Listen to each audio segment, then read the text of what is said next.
Is that how you wanted to make an entrance? Just it's like a transition in video. Slide up. Yeah. Yeah. That's usually how like I would creep on girls at the bar too when I was single. Just like And you'd it be worked? sitting, no, never. You'd be sitting there. What's your sign? Oh, it's go. Okay, bye.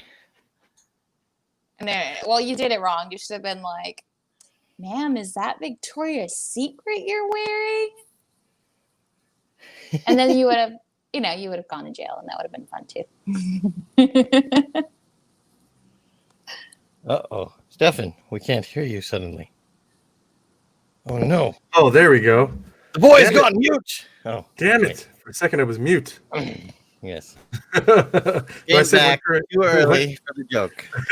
I said, once you're in jail, you're going to make some new friends. Oh. You're going to meet Bubba. Would you be a power bottom or a power top, Dan? Ooh. No, they would, well, neither. They would go, you know what? This guy's probably a good mule. He's white. He needs to stay tight in there, so we're only going to use him for shipping. And then I would help bring things in and out of the jail. But are they shipping you their wiener? Wait, was that I mean, that's just what I think. You know, when I was younger, maybe I would look cute. Maybe I'd look cute in prison, but now they'd be like, oh, that's the garden gnome. Just let him finish mowing the lawn. Garden gnome? Oh, Lord. I like how he does that, like stroking his beard like a sensei, like, yes, this is what I would do. Yeah. So I wouldn't get gang raped in jail. My package. Yeah, it's fun when you have a beard. It's like something you can stroke in public that doesn't get you arrested. Oh, okay. Now Calm it down. Calm it down, Hugh Grant. Calm it down. If you were an alien species and you had a penis on your chin with your beard, then what? Well, then it's still a penis. That's the thing.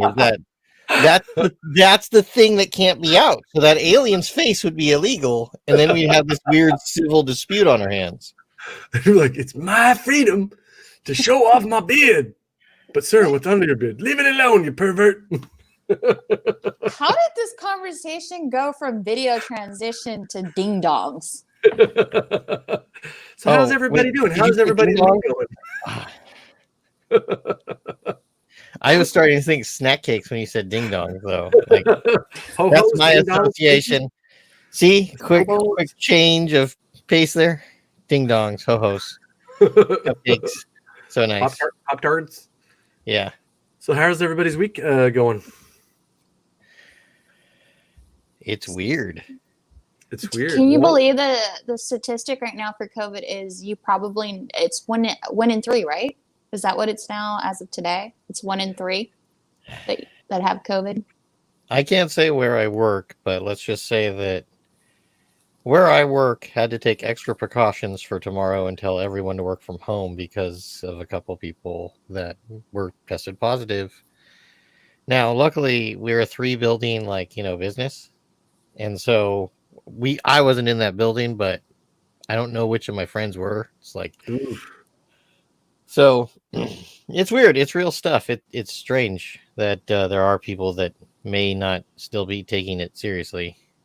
I don't know. Yeah. My tax man told my wife that it's all bullshit and that he's not wearing a mask. And I was even suggesting to her, I was like, well, then maybe we'll see him next year. Maybe we won't see him this year. I wouldn't even see him next year. Why would you trust him with your taxes? He sounds like a buffoon. No, he's a genius when it comes to taxes, but this stuff, not so much, which kind of confuses me. It'd be great next year. Like, he dies, but he's still your tax man next year. From the grave. And no, he's still just there, but he's decaying. But it's like, how are you still here? And he goes, I found a loophole that God couldn't get past. It's agony, but at least I have my freedom.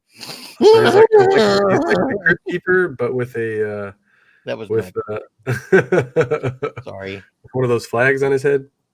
One of those yes, flags with one of the flags on his head. What? All the stars. Oh. You mean the We're playing. Guess what I'm gonna say? you have just thrown me a speed Confederate bump. flag. Oh, well, that's what I thought you were talking about, but because you did it the way you did, I forgot what we were talking about. And also, You know what? Oh, well, I'm thirsty. did you guys hear that Disneyland is officially going to become a new vaccination destination? I It's heard no Dodger longer the Stadium, too. vacation destination. Yeah, Yeah. Dodger Stadium. But it's crazy Yeah. because Disney's like, hurry up, we're losing so much money. Just get vaccinated over here. Come here now. Just get your shots so you can come back to the park. We need your money. They're like they do you remember the Rainforest Cafe? Uh-huh. Well, there's a rumor that's supposedly been confirmed by multiple employees at the park that it's going to be now a Jedi temple for their Star Wars merchandise. Wait, they're getting rid of the rainforest? It's been, well, Goddamn Bolonsario. Technically, they've been working on that for a while. Decades. Stop fucking with the Amazon, man. They have killer snakes. Like, I won't get the fuck near them, but I think they're cool, so leave them alone. Don't mess with the snakes. Don't fuck with the snakes. Right, Craft Beer Dude, by the way? But we did get some good I do, news. yeah. Every, like, half an hour, like, the apes would go, ah! And none of them would throw their shit, and it made it a paradise. Oh, there you go. Now you don't get that anymore. You're going to get Jabba. Yeah, somebody's gonna come up behind you with their lightsaber, Dan. What you gonna do, Dan? They're gonna use the Force on you. They're gonna use the Force. I think that's what they used to call it, wasn't it? I feel like we're going back to that jail talk. Use the Force. No. You know what happened to snitches? The Force gets used on them. Oh, jeez. What, did we go back to the 40s? Meh. May this ding dong be in you. Oh God, where did I take this conversation? Well, we got some good news this week, though. We got some good news this week for those that listen to hip hop. Eminem and Snoop Dogg are not beefing. Yay! Oh, they're not beefing. Wait, no more beef. It's squash. They were beefing before. Like, do people say that we are beefing right now? Yeah, they still say beef. You got beef, dog. We're gonna this track now. We're gonna handle it on the mic. But they say dissing as much as they say beefing. Like right. So recently there was like I guess 50 Cent diss Ja Rule, and Ja Rule is like trying to everybody's been dissing that dude. Right. So like a beef though is when there's a few disses in a row. Even that like Benzino guy. It's a what is this called in tennis? A rally? I have no clue. I took tennis lessons, we didn't get that. We got the forehand, backhand, and we got the beef is a beef is a rally of disses. So that's the beef swing? Was that what we're calling that? That was? Okay, maybe. Dan apparently explains things he's never used. Yes. Take it up. But that's good news. That's good news. And then they're saying they caught a Trump or a Trump staff carrying objects out of the White House. You guys hear about that? It just never. I have to admit, I took a hiatus from politics. Like after just a small, I can't even keep up, just because I had to like baptize myself for the weekly flap on Tuesday, and so I've just had to take a little and it's just life. But oh my God, I believe it. It's all pretty tragic. Did you see the type of people that would? Well, the type of people that would work for Trump, are the type that would take things as they left the office. Don't know what to tell you. This whole thing is playing out in the craziest of ways. There was video released of a woman. She covered herself. She had sunglasses, I guess, to try to make herself unrecognizable. But she was guiding these, I don't even want to call them protesters, these domestic terrorists, right, through the entire building. Qaeda. Like she knew the floor plan. But she was guiding these people with a megaphone where to go. And it is speculated that there was an honest intent to kill people there. And well, it did happen, but it's crazy. And then Trump has not shown up to any meetings this week, Mike Pence has taken over. He did not go to the last FEMA meeting.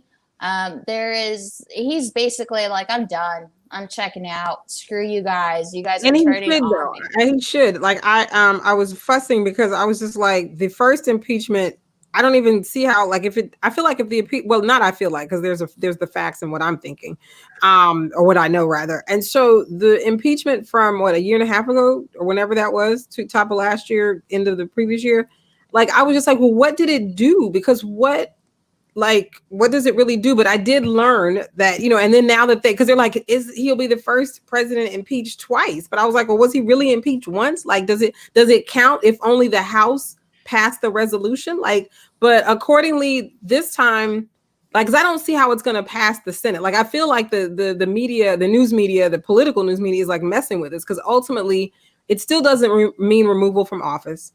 There is no time left on that. Now, what I did learn, so I'm rooting for it, is what I said in my set is, I said it's like, that's like me biting the ass of an elephant. Like, the elephant does not feel like if I bite him, like that's not gonna feel it. But we're testing that next show. We're going to the zoo and testing this. If we bite an elephant's ass, will it kick it for that? But ultimately, if convicted or if it passes, it does cut him off of everything that presidents usually get after office, which to me, that's a plus. So they usually get to keep Secret Service. Like, he will keep no perks, no benefits. He will return like what, 240 or 250,000 a year too, or something. Yeah, like all of the privileges of being a former president, he will lose. He made so much money while he was in house, and it's not the salary. You know what he did, which was actually really sad to hear.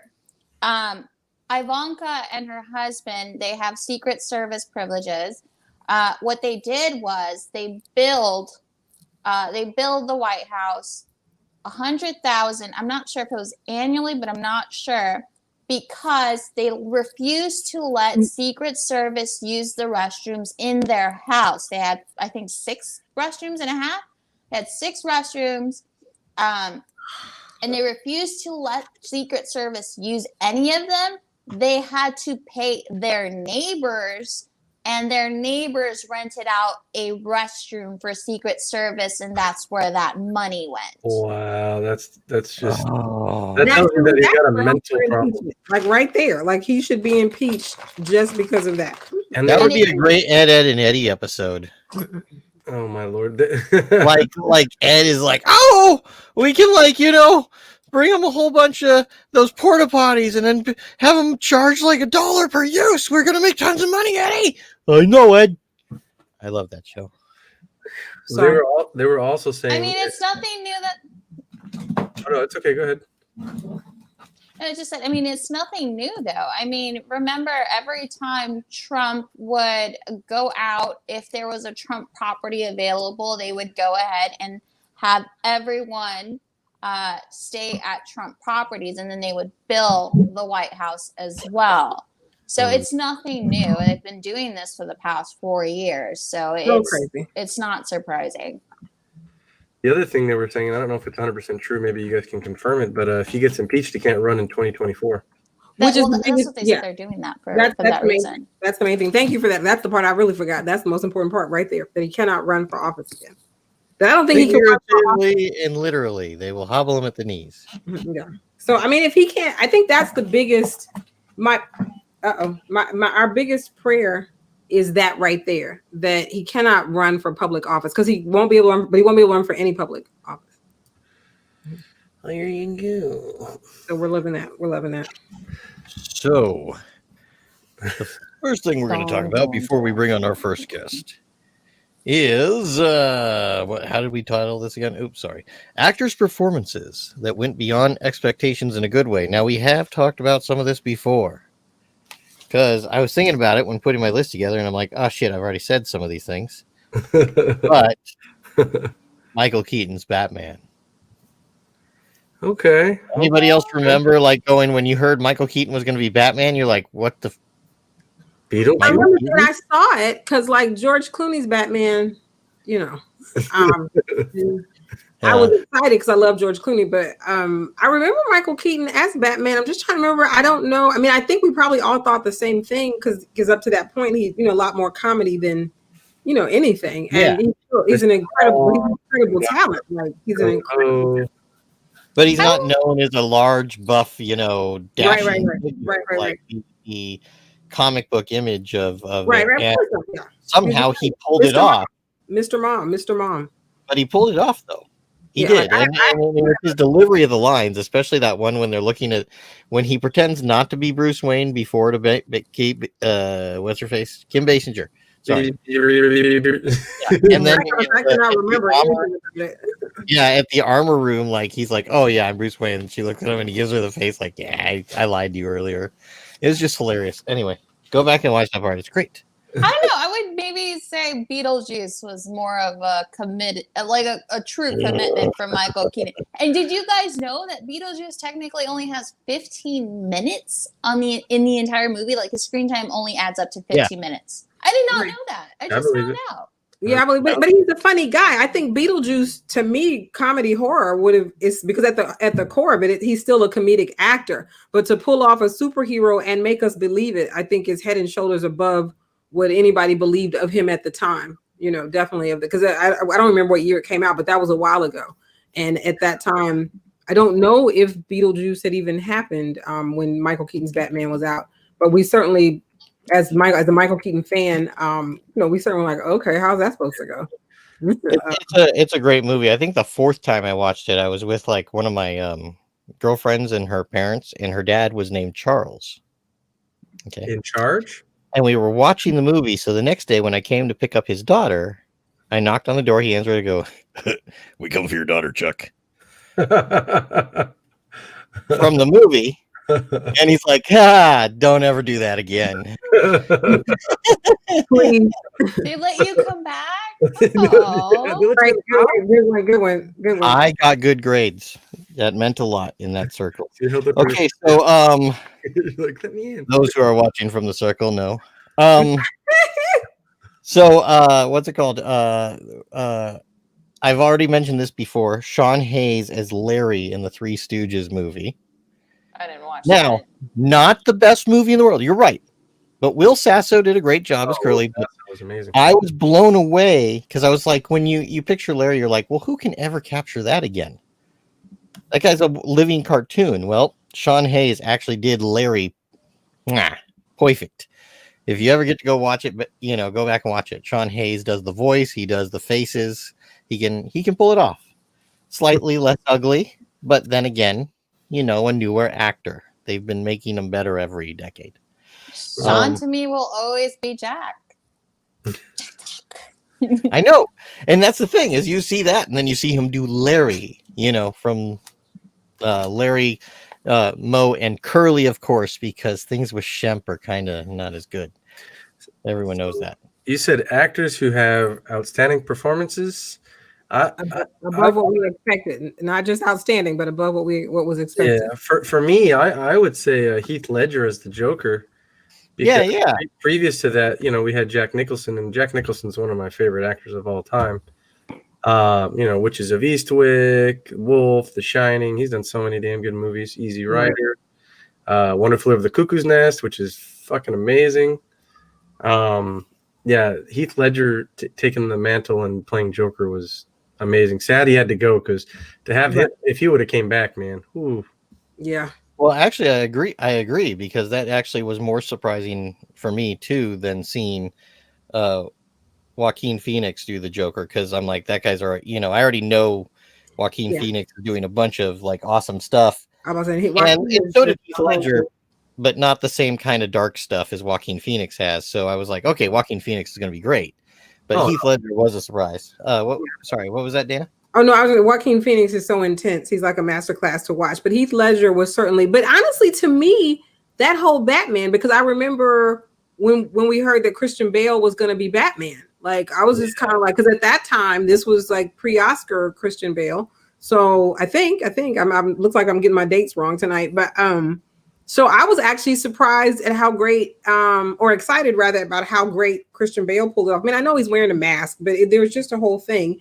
But yeah, the Heath Ledger just didn't, because I actually was a fan of Heath Ledger, but you're right to that point. There wasn't any work that he had done that would have led us to believe that was what was about to happen. He has a movie that he did, like kind of this lightweight, but I loved it. It's called A Knight's Tale. It was kind of like this take on, on the time or whatever, but well done. Like that's a great, I don't know that it was a huge film, but it was just so well done. But again, still didn't give us a peek into what he did. Should I watch it? Is it a good movie? Because like the previews threw me off. Like, this is a knight who rocks, and I'm just thinking of monster trucks and guys going, "Oh yeah, mama!" Like I'm like, I don't need to watch that in a medieval flick. But is it really good? Like it is. It wasn't. I mean, and I can't tell you anything about the campaign, that led up to it because I wasn't paying that much attention. Because the movie itself was a surprise. Because I was just like, oh, this is really good. Because I don't even think I saw it in the theaters. I'll be frank. I'm sure I saw it like DVD, like after the fact. But it was just, I just didn't expect how good it was and how believable and all the good things about it. And hey, thank you. One of our guests that's coming up agrees. Thank you for that. Because it was just unexpected. But again, so nothing prepared us for what he did with the Joker. Mm-hmm. So I got another one that was surprising to me, and I don't know how many people know of this, but Bruce Campbell as Elvis. Oh yeah, Bubba Hotep. Oh yeah, that's a very obscure film. I don't know if very obscure film. But Bruce Campbell, many people know him as Ash from The Evil Dead. Yeah. Okay, so that's been a character he's done for a long time. Even when he's played a lot of his other sitcom things and like TV series, you still see a lot of the same expressions. You see a lot of the same stuff from Ash because it's a lovable character. Like he's gritty in the right way. When he plays Elvis, and not like an overdone "oh mama yeah going here like I would do because I'm a hack at playing Elvis, but he does a perfect, like, just subtle Elvis. He's the real Elvis in a nursing home. Okay. It's because at one time Elvis got tired of his life and decided to switch with a double. And the double is the one who died on the toilet, and he lost the proof in an accident. So later on, he ends up fighting a mummy with a guy that believes he's JFK that in the home with him. It's really a neat movie, and that does not give it justice. You have to see it because it's a multi-genre movie. It's weird as hell. Like everybody's screen was frozen. Like that's just how still we were. Like when you said died on the toilet, like everybody's screen, like Stephen was, I don't even know if Stephen was breathing. Stacey had a smile, but it didn't look like she was breathing. And I know I wasn't. I was like, what just happened? I'm sure you've heard of Ozzie Davis, Dana. Oh my God, Jesus! Yeah, Ozzie Davis plays JFK in the movie that he's talking about. Okay, and here you just gave me the one reason to watch it. You just gave me the one reason. Ozzie Davis. No, it's a movie that's unlike anything you'll ever see. There's no way to describe it that doesn't make it sound like crap. Then you watch it and you go, "That was a masterpiece." It was the weirdest combination of genres. And what's it called again? Bubba Hotep. Okay. I didn't hear you say that. You know what? I remember when it came out, and that's the only thing. That was probably one of his last films. Ozzie Davis. That was here's the thing. I love Ozzie Davis. Is like that's all of our grandfathers. So yeah, I remember Bubba because that was his last film. He died after that. So that's the only familiarity. I didn't hear you say Bubba Hotep from the beginning. If you had said that, I'd have been all I would have said was Ozzie Davis because that's all I know about the film. And that one was directed by Don Coricelli, who did the original Phantasm film, and he did the classic Barbarian one called Beastmaster. Okay, I remember. I think I've seen one Beastmaster movie. Maybe. I mean, it would have been the original one's the best one. I've never ever heard of this movie ever. This is the first time I'm hearing. Bubba Hotep. That was something. It came out when I was living out here, so it came out after '97. That's all I know. I don't remember what year. Now I got to look it up. But I just remember hearing about it and thinking it might be something to watch. And again, I'm telling you, all it was Ozzie Davis. And then also I just remember thinking that the 2002, this year my son was born. I was gonna say I think it might have been the 2000s. And I just remember thinking Hotep is like when we learn about like ancient Egyptian studies or Egyptology, like Imhotep is kind of this popular piece of history or ancient civilization that's not necessarily taught in schools, but we talk a lot about it when we talk about, just negritude, Afrocentric, anything. And when we're, trying to look at Egyptology because they just whitewash it so much. So I remember thinking I was like, how do you mash up Bubba and Hotep? Because Hotep or Imhotep was said to be like a scientist and architect, like this basic science genius of ancient Egypt. And so there were so many thoughts at the time, but I just thought, okay, well, if Ossie Davis is in it, I might have to give it a shot. Never did, so I will now. Oh yeah, no, that's fun. That's a fun. I'm gonna check it out. I saw a comedy horror movie in Elvis. You know, you would like it, Stacey. You would like it. It's done really well. I only have a couple more on my list here. One is Johnny Depp as Hunter S. Thompson, and from Fear and Loathing in Las Vegas. Now, I've always heard good stuff. Heard good stuff. Always heard. Yeah, I went into the movie knowing it was Johnny Depp. Okay, what's funny is I made my wife watch that movie with me. Oh, she thought it was weird. Later on, we're talking about she's like, yeah, Johnny Depp is cute, and I go, even in Fear and Loathing in Las Vegas, and she goes, who was he in that? I go, the main character. She looks back and she goes, well, let's watch it again. She goes, oh wow, that's not as cute of a character, but that's not a role. A very neat character. It was showing the extremes either way. Like he was extreme, like just like he was chaotic, but he wasn't evil. And Dr. Gonzo is chaotic evil. Oh, that's one of my favorite actors, Benicio del Toro. Oh, I love Benicio. Yeah, for sure. And then so I'm gonna, I'm sorry, I only have one female actor on my list, and I was like, God damn it! I was trying to find there's a lot that you already expect them to do a really good job, but there's some people that what they've done, you've seen them do before, makes them you think they're not going to do that well. Who is it, Dan? Kate Blanchett is Hela from Thor Ragnarok. Ah, okay. Yeah, I love Thor Ragnarok. Kate Blanchett, I love that film. I've only seen it once, but I hated I didn't see it in the theater because I really liked it once I saw it. I'm a big Jeff Goldblum fan. I had no idea she could be a goddess. I love Jeff Goldblum. Holy Lord. You know what? The one that surprised me the most taking a kick-ass role was actually Charlize Theron with Mad Monster. Max. Oh no! Well, Monster is definitely great. But no, but I'm sorry. What were you about to? Because I was in the back of my mind before you said. I said, "Well, there's always Charlize Theron in Monster." But what did you say, sis? I didn't. Mad Max. Mad Max Fury Road. Yeah, this two movies I haven't seen. I gotta watch. You haven't seen Mad Max Fury Road? No, I have to. I've heard about that. They're actually going to make a spin-off based off her character because she did such a good job. You're right. I did hear that. Yeah. Well, there was something else. But they're not gonna. She's not gonna star in it though. No, it's supposed to be a younger Furiosa. Right. That's But I think I think there was a little kerfuffle about the idea that it was this idea that even though it's based on her character, that it was still going to go to someone younger, and there was a little bit of news or buzz around that idea of casting someone younger, even if it is supposed to be a younger version of her. We've seen them just make someone of their age look, appear younger. Anybody else think that a Furiosa kerfuffle sounds delicious? No. Why are you always hungry now? Well, we did get a bit of entertainment news that I thought was fairly interesting. They are making an I Love Lucy movie, which takes place in the filming of them rehearsing, table read into the episode with a period in their life where they were about to break up, I believe. Who is it? Kate Blanchett was supposed to play Lucy, but she's out, and now Nicole Kidman's in, and it's supposed to be with Javier Bardem. He's playing Ricky Ricardo. Oh my God! Kate Blanchett is one of my favorites. Much respect to Nicole. Was Kate playing that, not Nicole? Yeah, I mean, I'm not saying because Nicole is bomb. What's the movie where she plays? How about Kathy Griffin? Have her play Lucy. But I think it wouldn't be as interesting because I don't know if Kathy Griffin is that great of an actress. She's a funny lady, but I don't know if she's that mean. She just play it like herself. Hey guys, this would not be interesting to me. Because first of all, I am a Lucille Ball. Oh, Monster fan. Oh my God, her and Carol Burnett. They are untouchable. No, what is it? No Lucy, no Star Trek.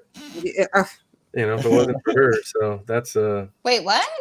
Oh yeah, she helps. She was really good friends with William Shatner. She saved Star Trek. If it wasn't for her, it wouldn't have been renewed or anything. like at all. Really? Right, I 'cause did not know I mean, that. but tell us a little more. So he wasn't going to do it, and she convinced him. Like, tell us the story. As far as the stuff that's the way that I remember is the network didn't because it didn't catch on the way they wanted it to, and the budget they just didn't want to do it anymore. And then he went to her, and I don't know if she saw it. I'm going to assume she did, and she was good friends with him, and wanted to bankroll further stuff. And I'm going to assume, and I'm pretty sure I'm spot on because it was a diverse show. It had an Asian guy. Right, yeah, It had what was it? A pretty black lady.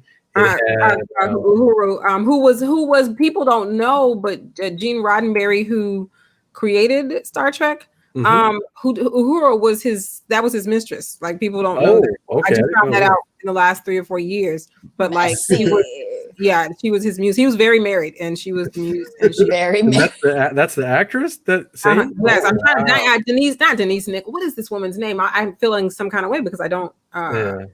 Because she's still gorgeous, Captain Uhuru. Let's see. And at that time too, when they had the gentleman who played was it Sulu? Yes. He just died. I think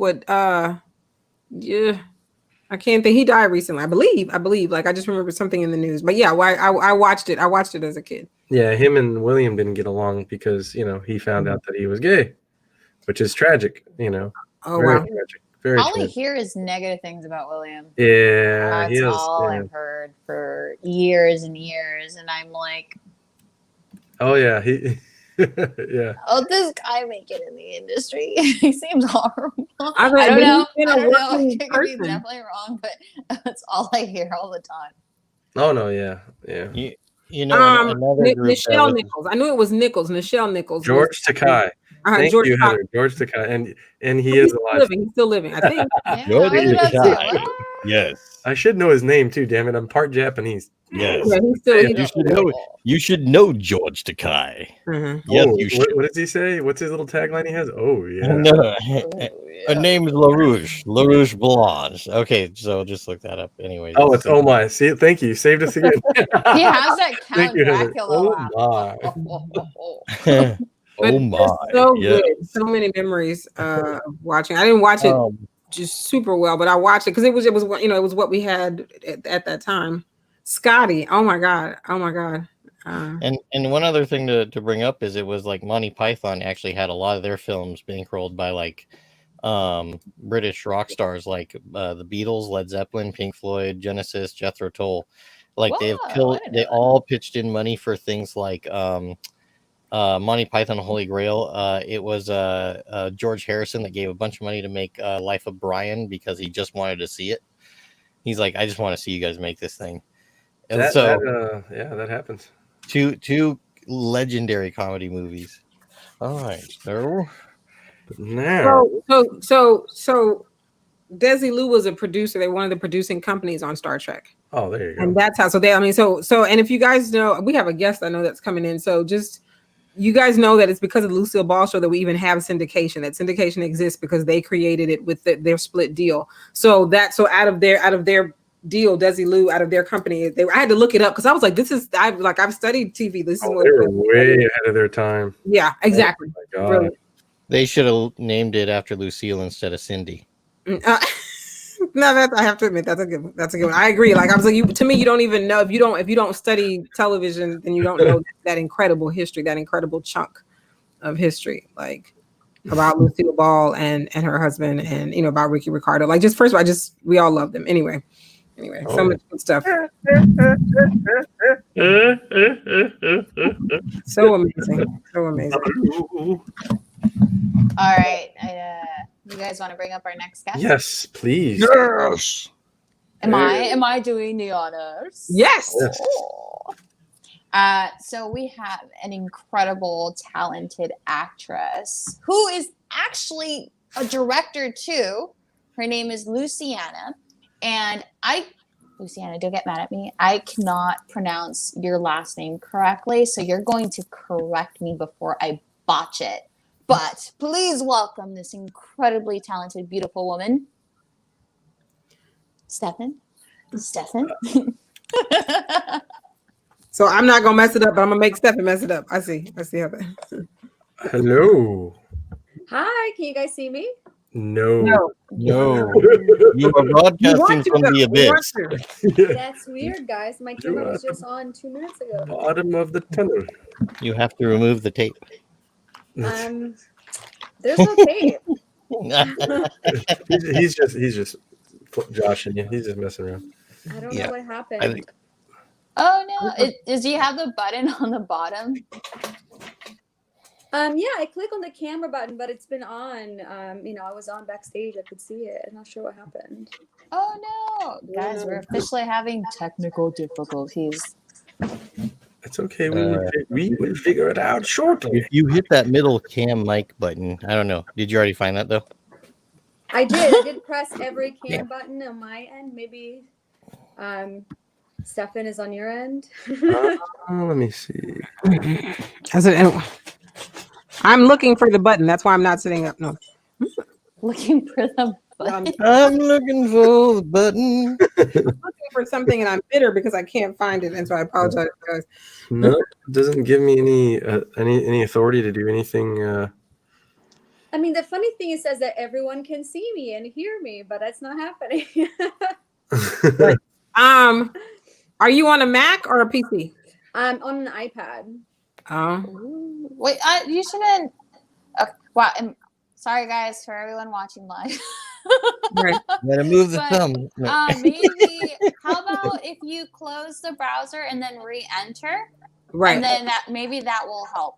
And are you on Chrome? I'm sure they told. Are you on Chrome? Safari should work. I don't think Safari keeps every time I try Safari, it says Safari does not support it. Safari, it hasn't. Yeah, Safari has not supported it since we've been on. So go ahead. I would say, Luciana, go out and make sure you come back in on Chrome. Safari, it hasn't. Every time, and it's usually an accident because Safari is my default browser. And if I click, when you send the link, if I click it just from the email, it defaults to going to. Now we see you. There you are. You are real, and you're not in the void. That totally worked. Whoever said re-enter, that totally worked. Yes. What browser are you on, girl? What browser are you on? Chrome or did Safari support you? You know, I have no idea what this is. I just shared the link from my phone to the iPad and it popped up. Okay. So I can't even tell. Okay.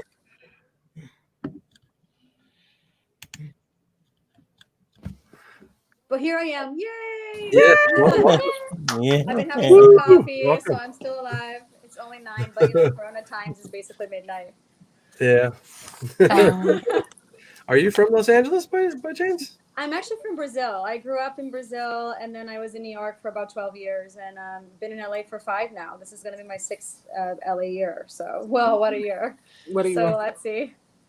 Oh my gosh. Well, it's crazy how the pandemic was officially at its worst in New York City, and now it's here in LA where it's really bad. They have outside dining in New York, and here we're closed everywhere. Yeah, no dining. Right. No dining. And we were at 13,000 cases a day in December. Yeah, it was pretty scary. Even friends who are part of my bubble, now we're all like, who have you been seeing? I don't know. Maybe we shouldn't get together anymore. It's pretty bad. It's pretty bad. And COVID is not a fun thing. Do not recommend. It's crazy. I think everyone in my circle officially has, because I still have to go. I still have to go to the office. There's no around for that for me, unfortunately. And there's a lot of essential workers that still have to go to work to pay the bills. So, there's, as much as you try to avoid and you try to be quarantined and socially distanced, unfortunately, you still have to financially provide for yourselves. And you can avoid everyone else, but work is what is exposing everyone else. And officially, my circle has been exposed to somebody with COVID as of today. My business partner, unfortunately, his brother and his family has tested positive. That was his circle there because his brother's kids would be watched by his family. So everyone's been exposed now. But everyone, I really hope you guys all stay safe. We've already talked so much about that topic. I definitely do want to talk about you and how you pronounce your last name, because I don't want to Right. botch it. Now that you can see me, I'm Luciana Faulhaber. Faulhaber. Faulhaber. Is that a Faulhaber. Brazilian last name, or is that because it sounds German? It is, yeah, it is. My father's side of the family supposedly was German at some point. So. Oh, okay. Wait, German, Brazilian, Brazil. How far from Argentina? No, wait. Oh. Actually, No one do you gets have the 3 jokes. Anyway, I do have a question for you though, because I know you're part of you're a writer for Latino Rebels, which is actually a website I go on often to check out, get commentary, and it's basically a Hispanic and Latino bias perspective in reference to what's going on in the news and other things such as what's going on within our own community and how we try to, help other fellow Hispanics or Latinos. But my question is, you're Brazilian, and I never ever knew how to identify Brazilians. Are you Hispanics or how is that? Like I honestly don't know. That's always been the one where I'm like, I mean, are they Hispanic that's or not? really a great question. I think that's been really a contentious topic of discussion within the Latino community. Latino Rebels is a great avenue for Latino voices. I'm just a collaborator with them, but they did fantastic work. And highlighting voices and bringing up issues not only in the Latino community but in the country. And within the community, my experience here has been interesting. I feel like there is some kind of prejudice within the community, not only with Brazilians, but with each other and where we come from in terms of heritage, which I consistently try to speak up about and say that we need to stick together. It doesn't matter if you're Colombian or Puerto Rican or Dominican, or maybe your accent is different. We all come from a Latin-based culture. We all share a lot of the same struggles of growing up in Latin America and in those Latino cultures. As a Brazilian, technically I'm Latina. Brazil is the largest country in Latin America. The community has a difficult time self-identifying, not just Brazilians, but like I'm mentioning, with throughout the community. But we're not Hispanic. Hispanic comes from the Spanish. So we were colonized by the Portuguese. So we're one out of 2 places in the world. So it's like a place in Africa and Brazil to speak Portuguese besides Portugal. So we're not Hispanics, but we are Latinos, and we are a pretty prominent Latino country and economy in South America and Latin America. So at the end of the day, I don't know if this specific self-identification helps or hinders, because are we self-identifying or are we separating? And at the end of the day, I think we need to unify. This election, more than anything, showed the power of unification. Latinos turned up bigger than ever. African Americans turned up, in larger numbers than ever, especially women for all cultures. We really showed up and made a difference. So I think we should take that as an example and try to unify our voices instead of separate. But that's just my opinion. I feel people have different levels of importance when it comes to them self-identifying with different groups. So I agree. It's crazy. And you actually now make me realize why when we check boxes when it comes to paperwork, documentation, where we have to identify ourselves, it's always Hispanic/Latin.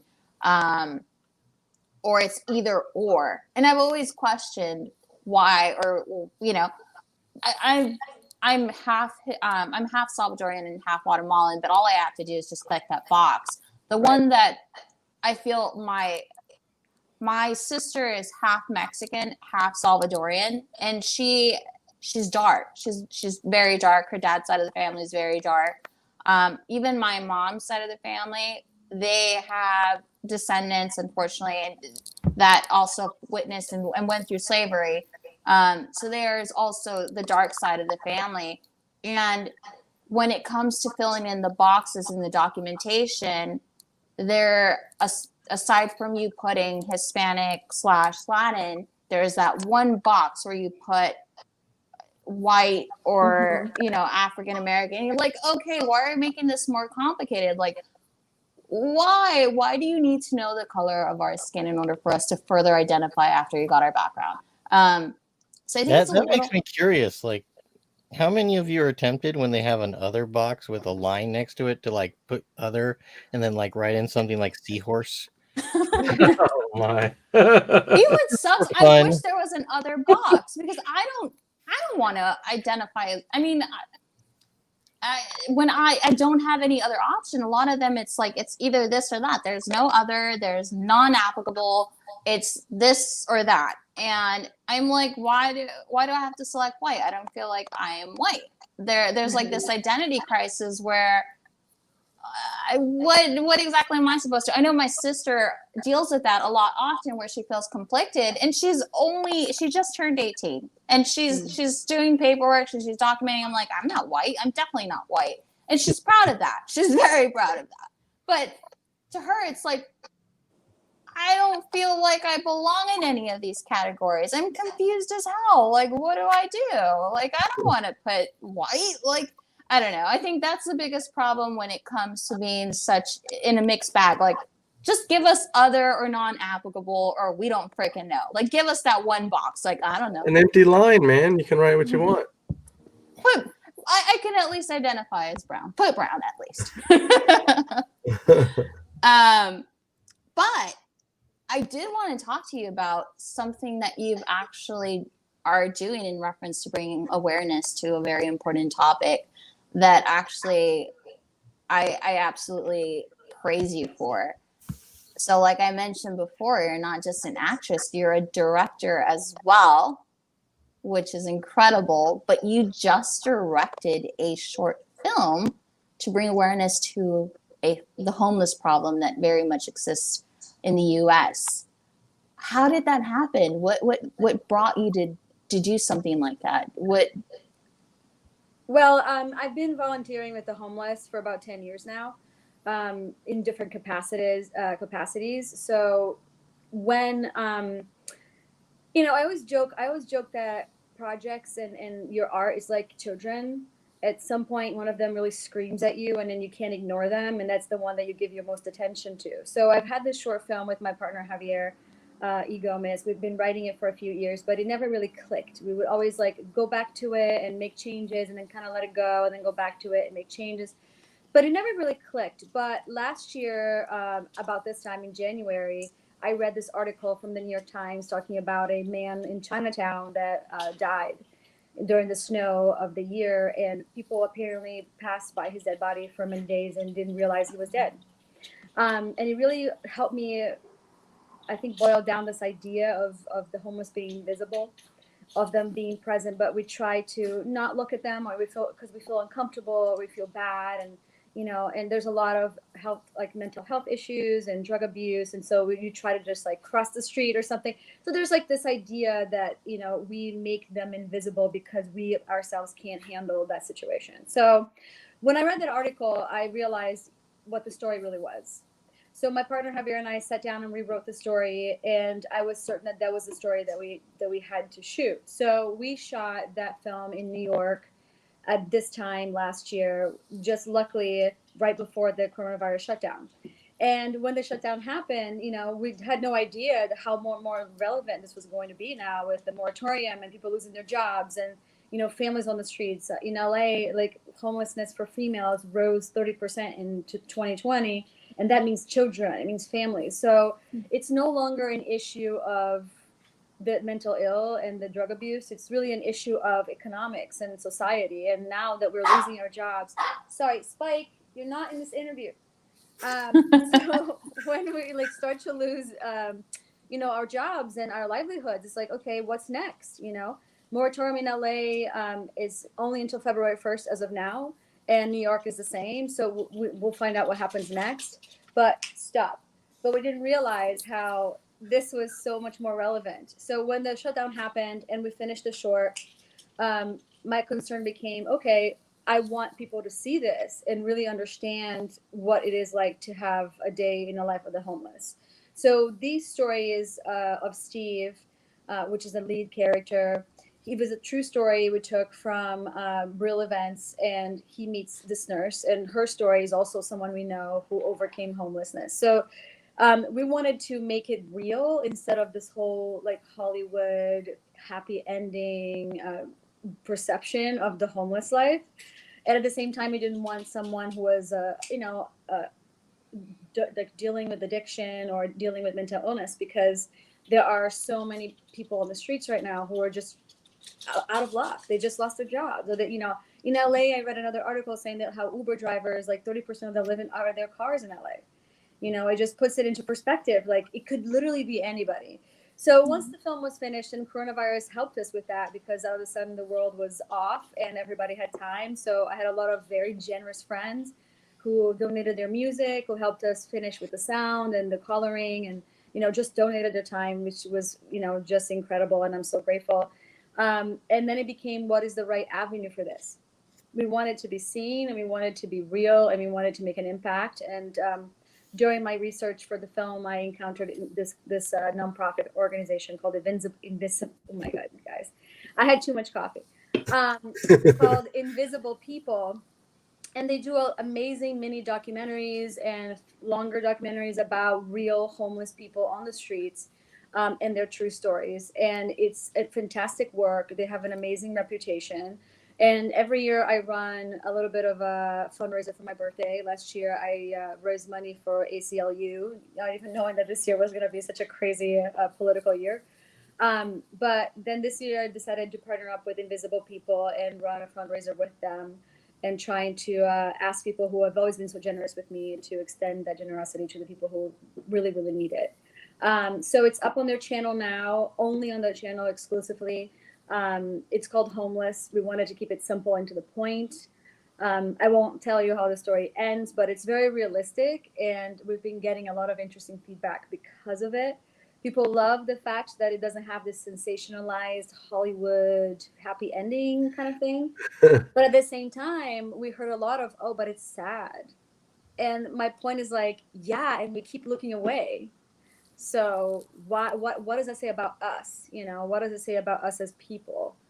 It's hard. It's hard to look at those things. It's hard to look at the things that you wish were different, but what are we really doing to change them?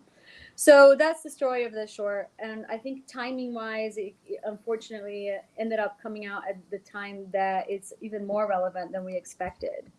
But it is the winter time, especially in the East Coast, people really struggling with being on the streets. LA luckily has better weather. But in terms of a pandemic, I'm always when I drive by a homeless encampment, I'm thinking, God, can you imagine not even having a place to go to at the end of the day when you're supposed to quarantine? What do you do? Where do you go? So I'm hoping that this will make a little bit of a change or a little bit of an impact, or get people to just think about it and maybe not ignore the homeless next time they walk past, an encampment on the streets, which in LA is everywhere. So yeah. I know it's such a heavy topic, and I feel like there was such chatter before. We were having I'm watching you guys having such a light, fun time. So I don't want to make things too heavy, but so check it out. Maybe if you need a good cry, this is definitely something to do. But I will say, jokes aside, that why not create art that makes a difference? Yeah. I want to be proud of the work that I put out there. Oh yeah. I am gonna just give you a really sad fact that I found out. For those that don't know as well, my job revolves around cars. I've been in car, automobile, and financing for almost 10 years already. I found out that if you're past due, your lender, if you're living in your car and you let your lender know, they're more likely to repo your car if you're homeless, because you're more likely to skip out and run away. So if you at any point are homeless and have missed a payment, even if you're 1 day late and you notify them, they're pretty likely to send a repo guy after you. So don't tell me you're living in your car. I can't say anything. I don't want to get sued, but it's unfortunately a real fact that when I found out, broke my heart. So in case you know of anyone, just use this information to your own use. But yeah, so that is really sad and unfortunate.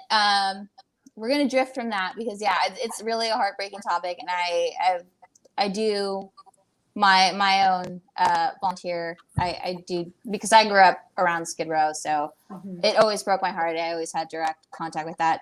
But so I want to know exactly, because you do a little of everything. Like I mentioned before, you write your opinion pieces with Latino Rebels. So are you a writer too? Are you writing scripts? You're like a full powerhouse. Well, thank you. I appreciate that. I do write, I direct, I produce, and I act. So I feel like all these things came out of need. You know, we're children of the internet generation where we're like, you self-starter, you should go out there and create your own stuff. And man, I have it so many times ever since I got to Hollywood, and I won't it's annoying to begin with because people are like, oh, you have the same amount of time of the day as Lin-Manuel, which is not true. So I think that those things have to be very carefully taken into consideration because it can discourage a lot of people. But again, like I said, my projects, I'm not someone who tries to follow some kind of fashion or what's popular or anything like that. I'm someone whose art is really an expression.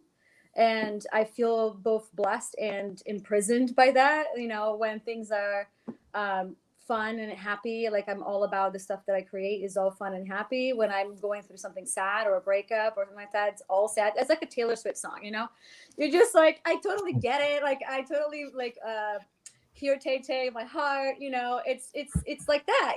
I use my art. I guess the art uses me to process a lot of these emotions in my relationship with the world. And writing and directing kind of became something that I did because the stories I wanted to tell weren't available. Producing was something that my partner Javier, we've been working together now for the last 15 years, and he saw the producer in me, which I always joke now because we lived in New York and we went to acting school together, and he wanted to produce a play. And I remember we went to dinner and he had this envelope on the table, and he just pushed it across the table, and now I'm making some kind of indecent proposal. And I'm like, what are you doing? He's like, oh, well, we should talk about this play we should produce. And I'm like, why are you behaving like you pushing drugs across the table? I'm so confused. But he was like, no, I think you'll be a great producer. This is the script. I want you to read it. And I flat out told him, I'm just not a producer. And little did I know how wrong I was at the time. But I just told him, I'm not a producer. I'll read the play, but, I don't really think I can do it. And I read the play and I thought, you know what? Why not? If it doesn't work out, it doesn't work out. So I did the play, and then it was a success. We had sold out houses for the whole run. And then I was like, okay, I did this. I could do something else. And then we started doing short films together. And in the beginning, they weren't at the level as Homeless, as you guys will see, is we're at a different level at this stage. And then one day I told him we should just make a feature film. A feature film is a bunch of short little films together. It's the same thing. Guys, it's not the same thing. And we learned that the hard way.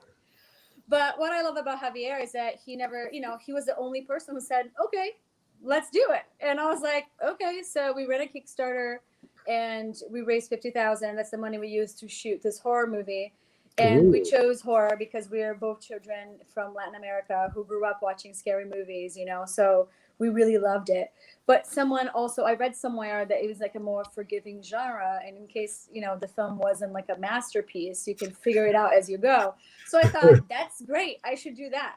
And, it really was film school. And I remember talking to a producer who works in TV and going through the nitty gritty of the challenges. And he's like, you are going to make expensive mistakes because you didn't go to film school, and this is your film school. So when those mistakes happen, just accept it and move on. And that was the best advice. And that's exactly what we did. And we finished the movie. It's out on everywhere now. It's on Amazon, and it's on voodoo and all this other stuff. And, you know, it's just a silly, campy slasher horror, but I'm really proud of that. It was the first real like big production that we did. And we finished. Most films don't even get to be finished. So that was exciting. But it was in that experience that I realized I can do anything I want. You know, it was a learning process. Before I was like, maybe I need to find a director who's directed and a producer who's produced. And that was such a shit show. Like everything happened in that film. Everything broke. The camera broke in the middle of the shoot one night. We had to drive to New York and get another one and come back. You know, I remember I started directing that film too, and I remember being so tired because I would sleep like every 3 days, and I would tell them to set up, and I'll like fall asleep in the makeup chair and then I'll be like, oh my god, we gotta go. You know, it was just everything that could go wrong went wrong in that film. And when I What's read, the name of like, it? it's called Don't Look. Okay. Yeah, and whenever I hear like, you know, I read any kind of reviews that are bad, I love it because I'm like, if you only knew everything that we went through, and also like we shot this for no money, which it's an impossible feat. So after that, whoever makes a movie, I'm like, it's hard. I'm so proud of you. Keep going. So from that experience, I was like, okay, I can do anything. And I also realized that projects that you create take a long time a lot of time of your life, and they take a long time. And I realized from that moment on that if I was going to spend that much time of my life doing anything, it had to be something that would stand on its own, that would mean something. And when I am the age of 98, I'm going to be happy and proud of it. So I kind of shifted gears a little bit into what is that my heart wants to talk about next. And that's how Homeless started. I'm working on another scripted series with my partner Javier. We're now doing a documentary. But at the end of the day, the biggest lesson for me on that was all the things I said I wasn't going to do, I'm doing. I never live in California. And I'm like, California's great. And I said I would never make a documentary. I'm all about documentaries, guys. I've been doing this for 3 years now, and I'm in love with this project. So it's, you know, when they say, like, listen to people when they tell you things, maybe at the time I said them, I meant them. But a little bit later, it really came around. And, you know, a friend I'm working with now who is a documentary producer, he always says to me, remember when you sat on my pool and told me you'd never make a documentary? And I was like, yeah, 3 years later, here we are. So, you know, at the end of the day, I will never claim that I went to school for those things. And I think there's a lot of valid things about going to school and learning your craft. I also think there's a lot of ways you can learn your craft just by reading and you know, self-educating and experiences. But, you know, I'm always reluctant to say I'm a producer, I'm a writer, I'm a director, because I didn't really formally study those things. But I've been out in the field just like trying my best, you know, trial and error. And there's a lot of validity in that too. You know, it just comes down to what's the purpose. And for me, it really is to tell stories that are meaningful and represent, you know, Latinos and my people and all people in a way that is real and just make a change. I don't know. I haven't been happy with the way things were. I don't know about you guys. Coronavirus sucked, but everything that was there before was kind of not so great either. Yes. Yeah. I think this past year. I highly agree. I keep telling people that it's like don't do this same shit you did with gas. When they made gas $4.50 a gallon and then they dropped it to $3.50 when it was $2.50 before, and you said, "Look, they dropped it." No, they didn't. Pay attention. Crazy enough, I'm kind But then of. they did eventually. I'm thankful for the mayhem of last year because with all these protests that happened, it basically, I like BLM. It said, "Hey, we have a voice. We will speak up," and it's brought so much attention to the lack of diversity everywhere. Mm-hmm. And Oscars so white, Grammys. People are saying enough is enough. You need to change stuff, or else we're going to hurt your pockets. I thought an Oscar was gold. What? I thought an Oscar was gold. Dan's being a smart ass. There you go. Good job, Dan. Good job. But no, I feel like last year needed. I mean, we're going to count COVID out. We're going to count COVID out. But I mean, I feel like last year needed to happen to say, look, we have a voice. I mean, look, we turned how many states blue? Enough, Dana? enough states. So that's all that matters. Dana, you're muted. I know. It won't be Georgia was that great until we've completely blew ourselves. like, but Georgia was a big deal.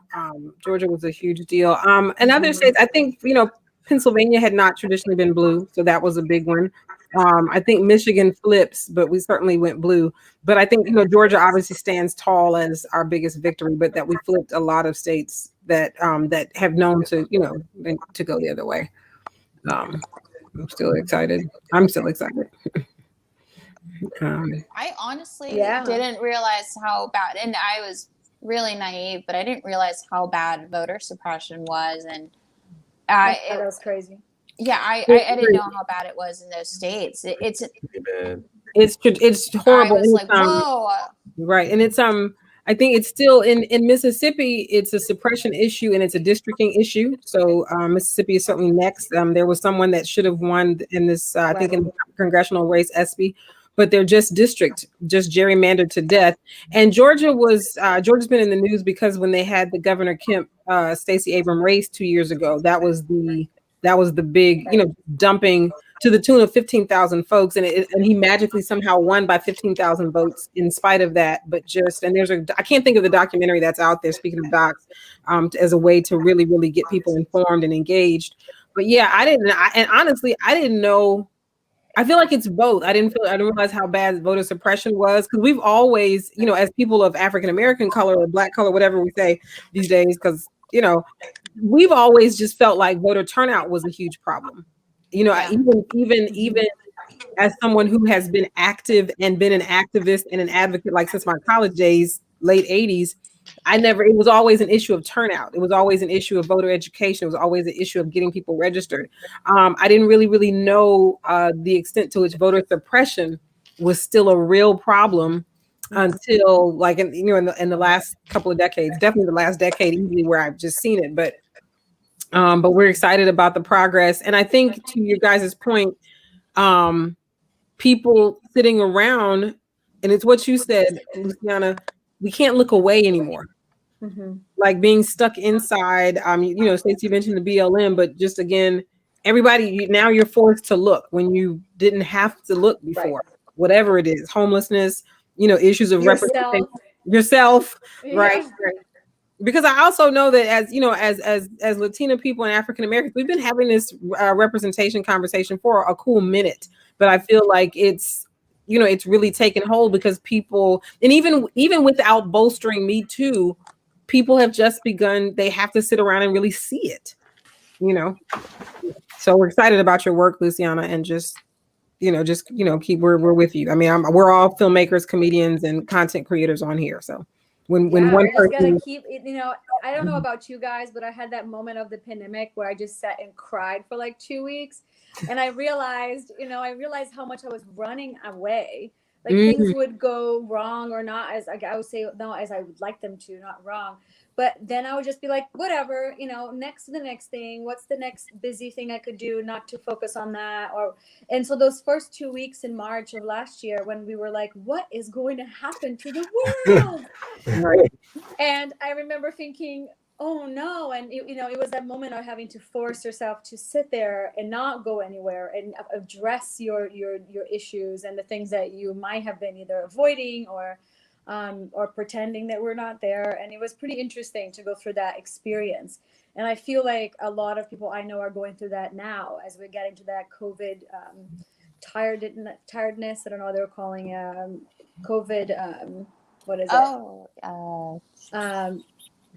Whatever. People are getting tired of staying indoors. Yeah. Oh, the lockdown. Just cabin fever. Cabin fever was. Yeah, like people are starting to get so tired of this whole COVID talk and COVID, quarantine and all that stuff.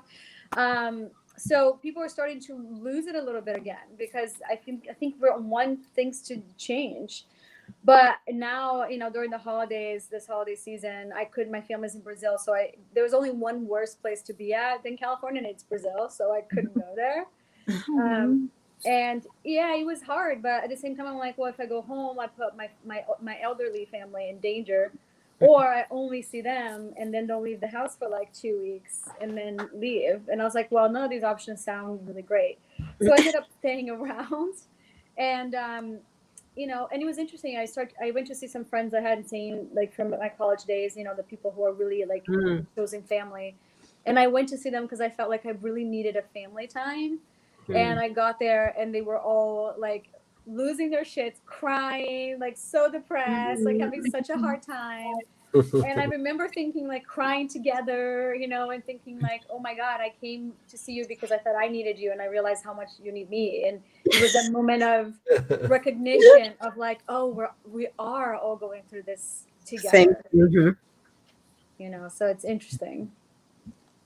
Well, it's been an absolute pleasure having you. Where can our viewers see you? What do you have coming out? Amazon Prime now has a show that I'm in called The Influencers. It's a comedy, so it's funny and fun and light. It's about 5 influencers that are fighting to win this deal from Juicy Talks. It's a blast, and I recommend you watch it. Later this year, I'm in a movie called La Pata Sola, which is a horror movie about an urban legend of this woman who I played the title role for, who kills men who cheat on their significant others. Tell me more. Yeah, that felt really good. Did you put up a fight? You hired me for therapy? Oh my God, I love this movie. So it was really fun. Great group of people. In February, I'm coming out on a driving racing show with Lexus called 0 to 60, season 4.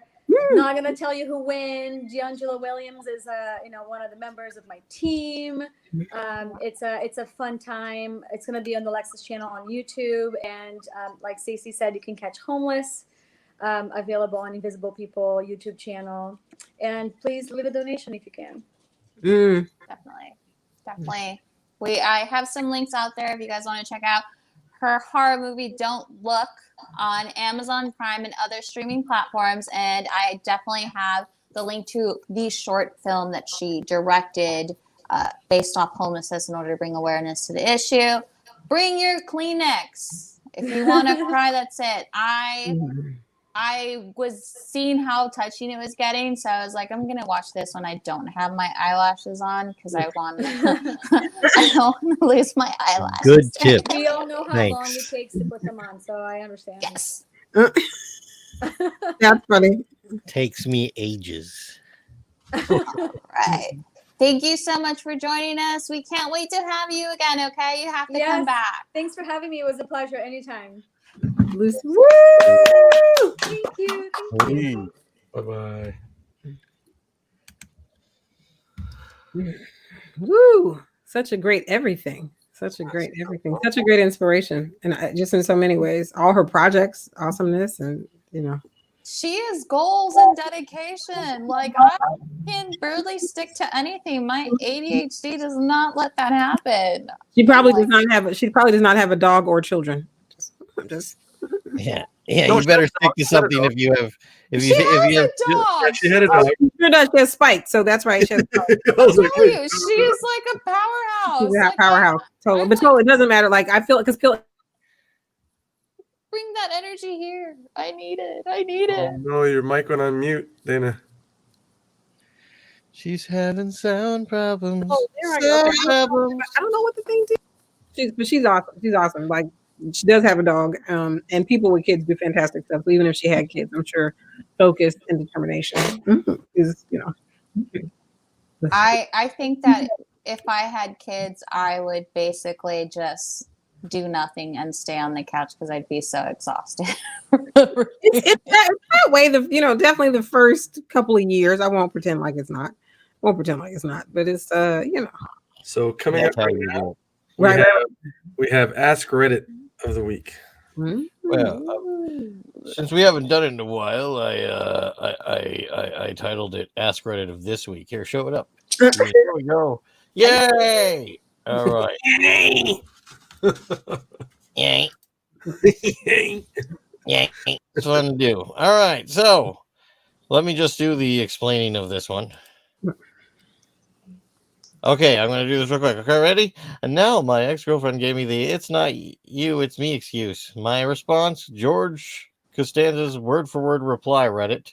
What are some of the funny breakup stories you have? So apparently he did this in a cafe, and a guy on another table recognized what he was doing and started laughing. And what he was doing was this. Thank you. Is that pronounced GIF or GIF? Thanks, I would Reddit. always say GIF. Anyway, no. So- Anyway, it's not you, it's me. You're giving me the "it's not you and it's not me" routine. I invented the "it's not you, it's not me." Nobody tells me it's not them. It not me. If anybody, it's me. All right, George, it's you. You're damn right, it's me. Look, I was just trying to. I know you were not trying to. Nobody does it better than me. Well, I'm sure you would do it very well. Well, yes. Unfortunately, you'll never get a chance to find out. So he did this thing, I guess, word for word. And that inspired and it made someone laugh, and he started asking people, what are your funny breakup stories that you got there? And he did it with that voice. You can read it. It's what it looks like when the italics are only at about 47 degrees. Who wants to read that? Do it. I dare you. It's small, but I'll read it. Okay. I dated a girl in college for a few weeks. I was horny and somewhat inattentive. She was a little prudish and shy. She broke up with me over the phone, but as soon as I realized what was going down, I stopped listening. After we hung up, I called a friend of mine to commiserate. He asked why she broke up with me. I said, without realizing the coincidence, she said I didn't listen to her or something. I don't know. I wasn't really listening. Huh? What'd you say? Got it. Love that. Love that. That's a good one. Yes. That might be the problem. Men do not listen. Well, we do sometimes, but What were you saying, Dan? That's it. I have a thing. You know what? I can relate, but I have a thing called selective listening. Okay, I will. Hearing. That's what my mom said I have. And it's like, yeah, you stop nagging me so much and stop making me live outside. See, that's the positive thing about having partial hearing loss. I could actually willingly not want to be listening. Oh, you just turn it off? But I could just blame it. Yeah. Oh, I think the coolest thing about my hearing aids, I'm 29 and have hearing aids, but the coolest thing is I can actually select the direction I want my hearing aids to listen to. So if there is gossip in the back of me, like at a restaurant or something, it's picking all that up. I'm like, ooh, that's not the real dad? Oh my God. That's funny. Go, Stacey, you got a superpower. Let's just do a couple more of these. Sounds like a great we got this one responsibility. right. Oh, that's a long one. Let's go do this one. Go for it, Stefan. My girlfriend called me up and said, I'm just calling to inform you that your services will no longer be needed. She was a pretty classy broad like that. She was a classy broad. She was a dame. A damsel. She was one of those dolls. One of them you see across the way. She's in a smoky room, eating a tuna fish sandwich, telling you to come hither with her eyes. Are we back in the 40s? Like Sam Kinison circa 1945. Like, yeah. Oh, why didn't you look at me? Why can't I buy you a beer?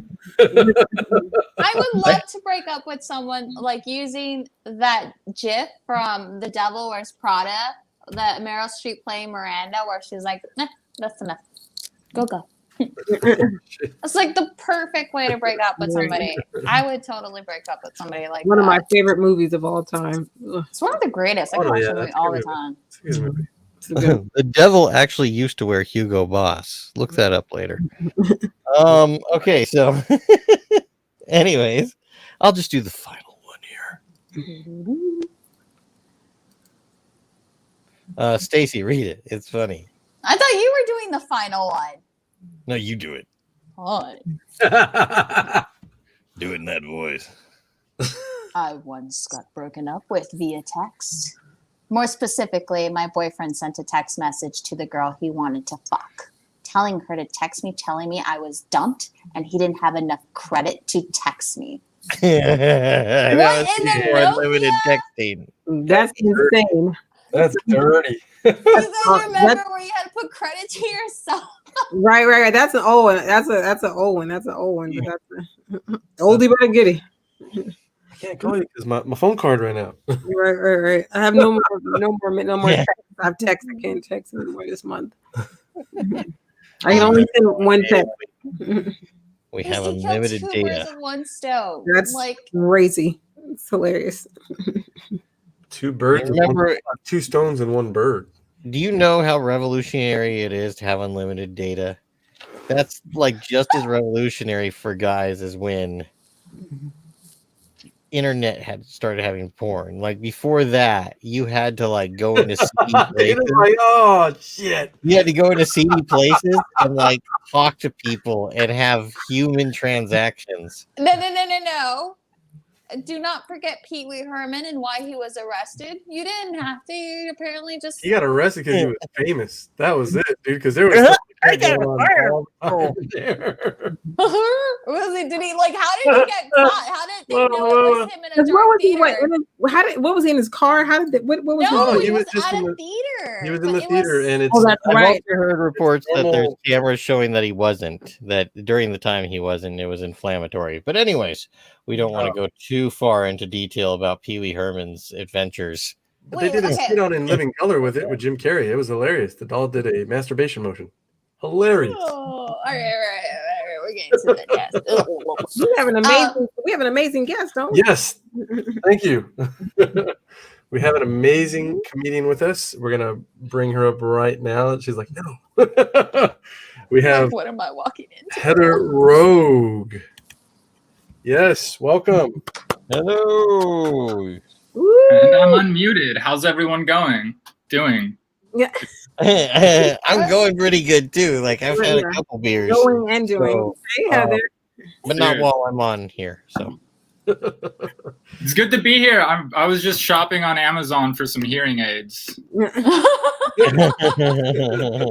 You won't regret it. The gossip is juicy in every direction. It's like I love to people watch, so that sounds like a dream come true. You know, just put sunglasses on, throw my hearing aids on, sit in a restaurant, and just start. What do I want to listen to now? You know. You want to know what the craziest part is? My hearing aids have Bluetooth, so when I get calls, nobody can tell I'm on the phone. They just think I'm talking to myself and I'm left alone. Nobody approaches me. Nobody catcalls me. They think I'm the crazy lady. I love it. Yeah, you know, it used to be where you could tell who the crazy people were, but then they invented cell phones and it just like went out the window. And now you're like, do I see something on their ear or not? I can't tell, you know? yeah, it used to be the guy talking to himself during breakfast in Vegas just had lost his money, not that he was doing a business thing. You could clearly tell that that guy was distraught, right? And nowadays, you can't tell. Everyone's just talking to themselves. No one talks to each other anymore. Like interpersonally, you know? Don't talk to me. Like my message. Hit me in the I don't DM. want to talk to people. Like my sister deleted her social media and she calls me now on my phone and I'm like, I don't want to fucking talk to you right now. I just follow what I'm doing and I'll follow what you're doing and we'll have this kind of relationship, you know? Just kidding. I love my sister. I love talking to her. Sometimes I don't want to talk to anyone, you know? Just follow me and let me be antisocial. And those times are called the holidays. You know what? That's the only reason I personally hate talking on the phone. I hate it so much. The pandemic has been awful because people have nothing better to do, so they keep calling me. Yeah. And I'm just like, I can't tell them I'm busy because I'm really not, and I don't have that valid excuse anymore. And the craziest part is I don't want to really talk to anybody, but now I'm like talking to my dog. I'm crazy. What is wrong with me? I won't have a normal conversation, but I will talk about kibble with my dog now. I feel like a lot of people talk to animals. Like I talk to animals that aren't even mine. I'll just see a cat outside and start a conversation and act like they're answering me. Like I don't freaking know. Yeah. Meow. Okay. Meow. Exactly. It's subtle. It's like one of those Eastern words that means 1,000 different things. You say it just depends on the subtlety of how you say it. Meow. Meow. Meow. That's the good one. Oh, wait, Walk no, away. cat poop. Like, hey, you want to go out on a date? Stay away from a cat who goes, "Hey, you want to give me some milk?"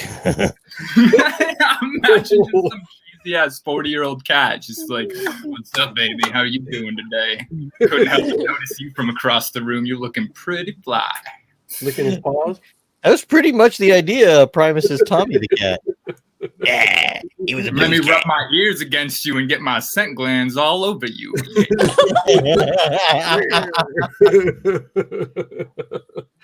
I'm gonna rip up this part of carpet. Why? Because it's in a corner, and fuck you. Oh, yeah, that's cats. Oh, is this valuable? I'm sorry. You like these curtains, do you, Jerry? Do you? I'm here to wreck your life. Sorry. I sometimes realize if a human like roommate did the things your cat does, you'd kick them out really fast. But you're gonna keep it because it's small and it was minor.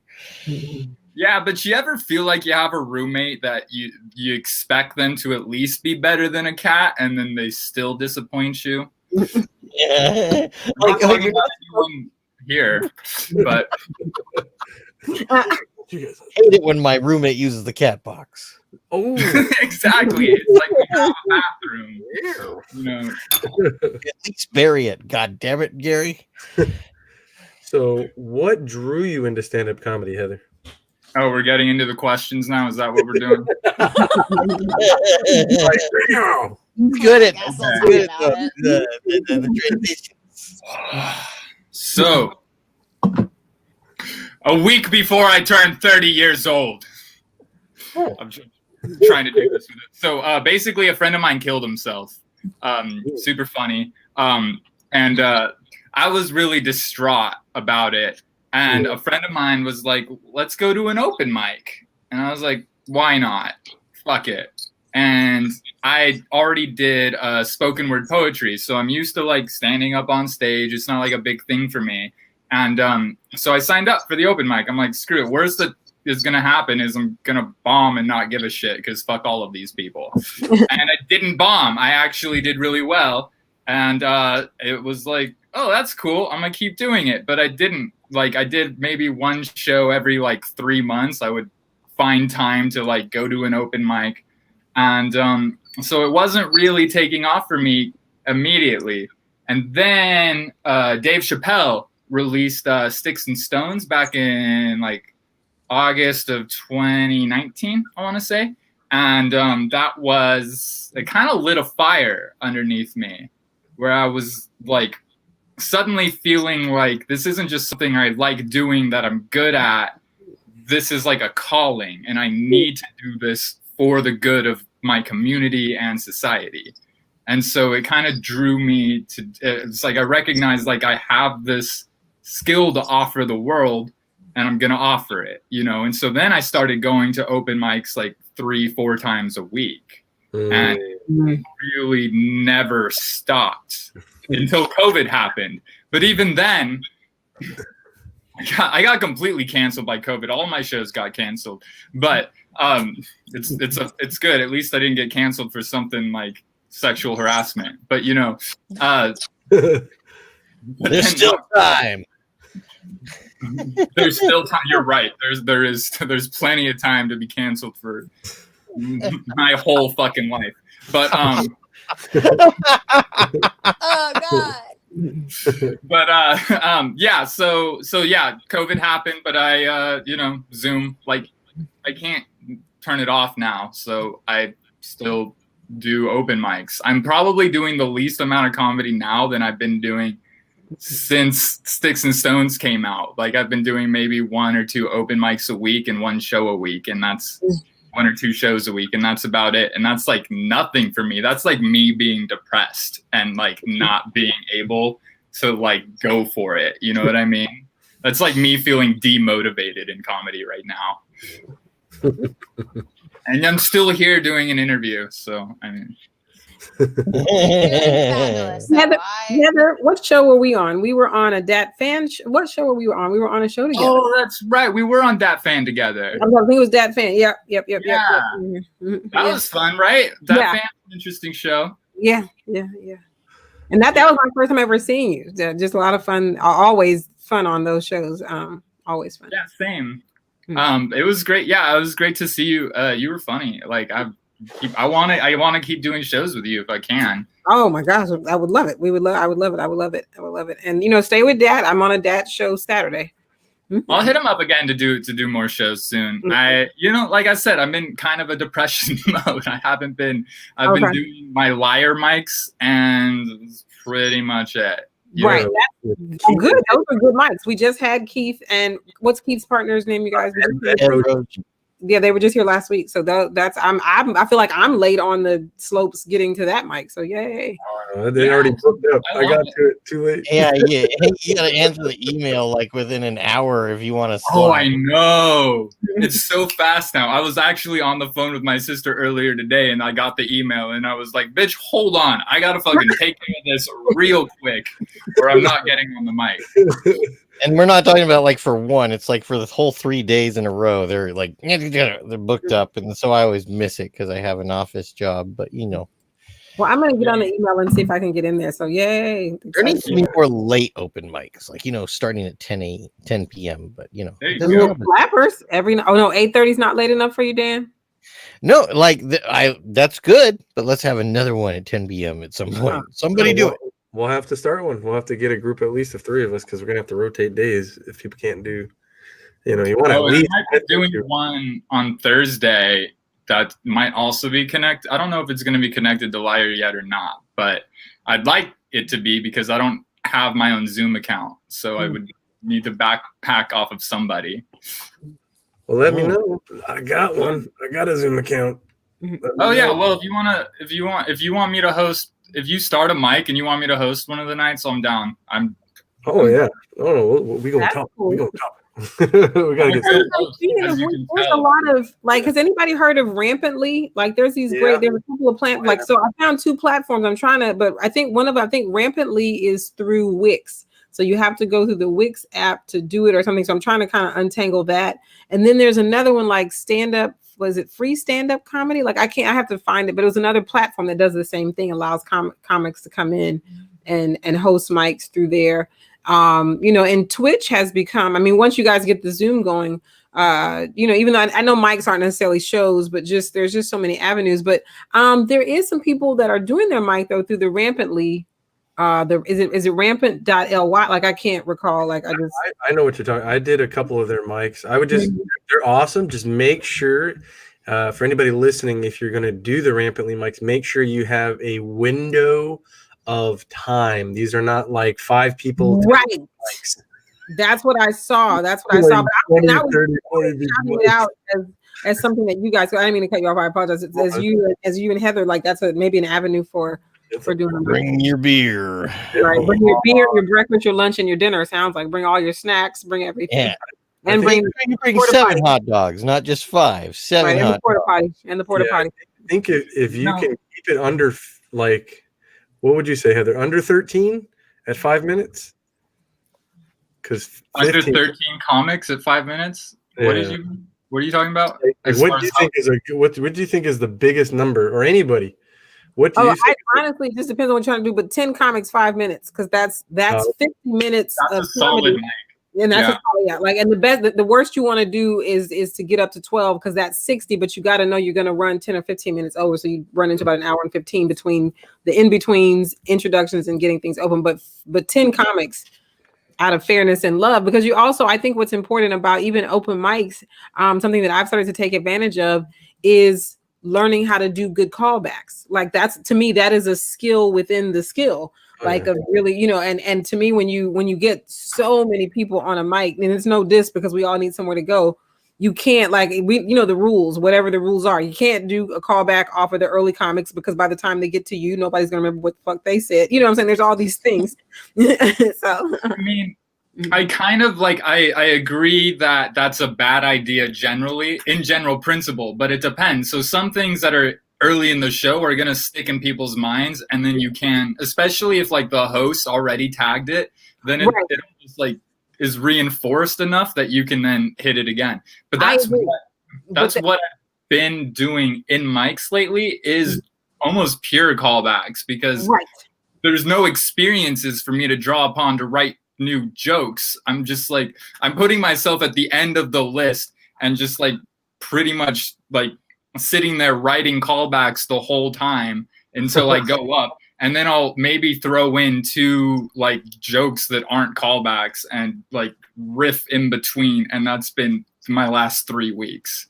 Which is dope though, because, and I agree, if the first couple of things were that standout, but otherwise to me it's a big risk. But to your point, it is a very powerful skill to build, to be able to do a set off callbacks, because I've heard some people do it and it'd be okay. I've heard some people do it and I'm just like, when is this part going to be over? When are they going to get it? Like not as a diss, but just like if you're gonna, when you start doing them, because all these are axes to sharpen, not, because sometimes if it's too listy, not that they're bad, but if it's too listy sounding, then it sounds like a list. It doesn't sound like anything that you, so that's why I say it's a skill. I don't know diss. I'm sorry, that probably did sound bad, but that's not what I was saying. Just that is, I really do think it's a skill to build. And I think that's what longer mics can help anybody do, because you could take a grouping, and I've seen, and that's what I saw you do on our show where you spent some time with the callbacks. And I'm always nervous, because I notice on a 5-minute set, you do more than 3 callbacks and you're really fucking with your own time. You're fucking with your material, if you've got a set,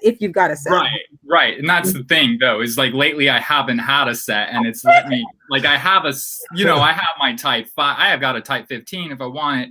I've got a type 30 that I'm working on, but but like in the meantime, it's like a lot of what I'm doing is just showing up to the mics to keep the routine going while I'm going through this like writer's block or whatever. And so I'm just like writing while I'm in the show. And so that's why I end up with a lot of callbacks. But to your point, like a lot of times you make a callback, and if you are just going through a list and trying to like reference jokes without layering another joke on top of it, it's not gonna, people are gonna get fatigued on it. Like it's cute at a couple times, but you're right. It doesn't work long term. You have to actually be writing new jokes. Right. And I want to share this. It's a if you were in church, we'd call it a testimony. I was doing a bunch of shows with Mayor Chohan, Jokes from Home, and one of the themes that I heard often on every mic, because he has so many brown people on there, is that everybody fussed about parents who badger them about getting married.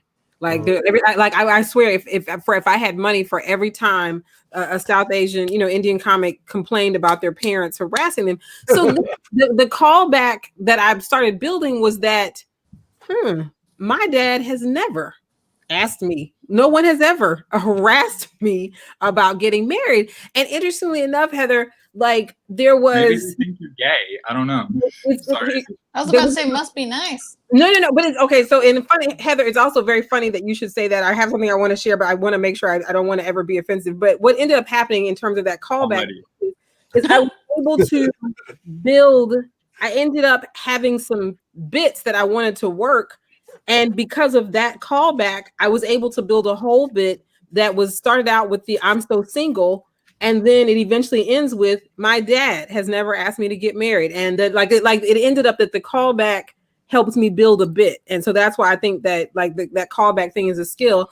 I pray that this comes out correctly. What you just said, maybe they think you're gay. When I was in college, I wore my hair short. Like everybody that knows me in the comedy world knows me for this. But even before this, when I got to LA, I was wearing my hair cut short. And in the, I would say late 80s, 90s, hip hop was experiencing this kind of like Black Power resurgence type of movement. I don't know if anybody was of age, but I was in college at that time. And so a lot of us who had like coarser, thicker hair, where we were cutting our hair and putting it kind of like in this high top kind of our Nefertiti thing, wearing the big earrings, doing the whole thing. And I remember when I was in school, like when I first did, everybody's like, oh my God, your eyes. But there just came this point where people were like, well, you should wear big earrings. You should not wear studs. And then there was this other point where I heard that people were saying that I was a dyke, because unfortunately that's the language we were, people were reduced to at the time. So fast forward to 2 days ago, someone put up a college yearbook picture that I was on. And when I saw the picture, because I've seen that picture before, but all of a sudden I was like, oh my God, you look like a dyke. And that's why everyone in college thought you were a dyke, because that's what, I mean, and I say that meaning of that time. Like, that's obviously it's not at all, a word I mess with now, but I was cracking up because when I looked at the picture, I was like, oh, that's why everybody, and I wouldn't say everybody, I was dating, I was doing whatever, but I heard that that's what people thought about me. I didn't care either way, but I just heard it. But at the time I was like, I don't understand why. But now 20, whatever amount of years later, I'm looking at the picture like, oh, okay. That's why. Did you drive a Subaru? I did not. It's so funny. But anyway. And why would they think that? I don't understand. If you didn't drive a Subaru, they should. Right. Yeah. This is a hetero. Right. But just to answer your question, that was extremely offensive. Okay. Hit in my soul right now.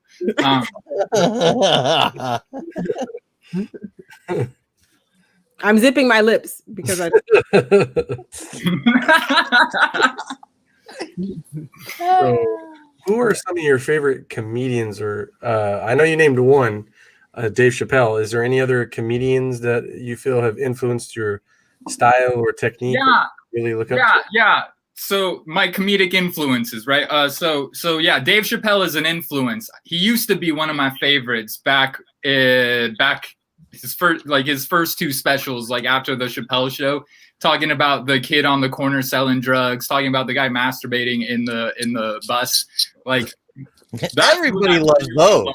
Chappelle. And since then, I've had new favorites, but he is an influence. Like I said, he set a fire underneath me that drove me to do comedy, drove me. Whereas other people, it's like, oh, I want to be like them, but they didn't, create that fire. But like other people I like, Anthony Jeselnik is. I was once called Anthony Jeselnik in drag, and I've never been so flattered and offended at the same time. Like, I didn't even know what to say. It's like, no, this is not drag. I do this all the time. It's not a performance. But thank you, by the way. Thank you. That's and then I don't really take my comedic style from her so much, but Hannah Gadsby, I have to do a shout out because I like the way that she challenged a lot of conventions that I had already kind of comprehended as just the way it is. I thought you had to be funny the whole time, and then I'm watching your special and I'm crying at the end and I'm still enjoying it.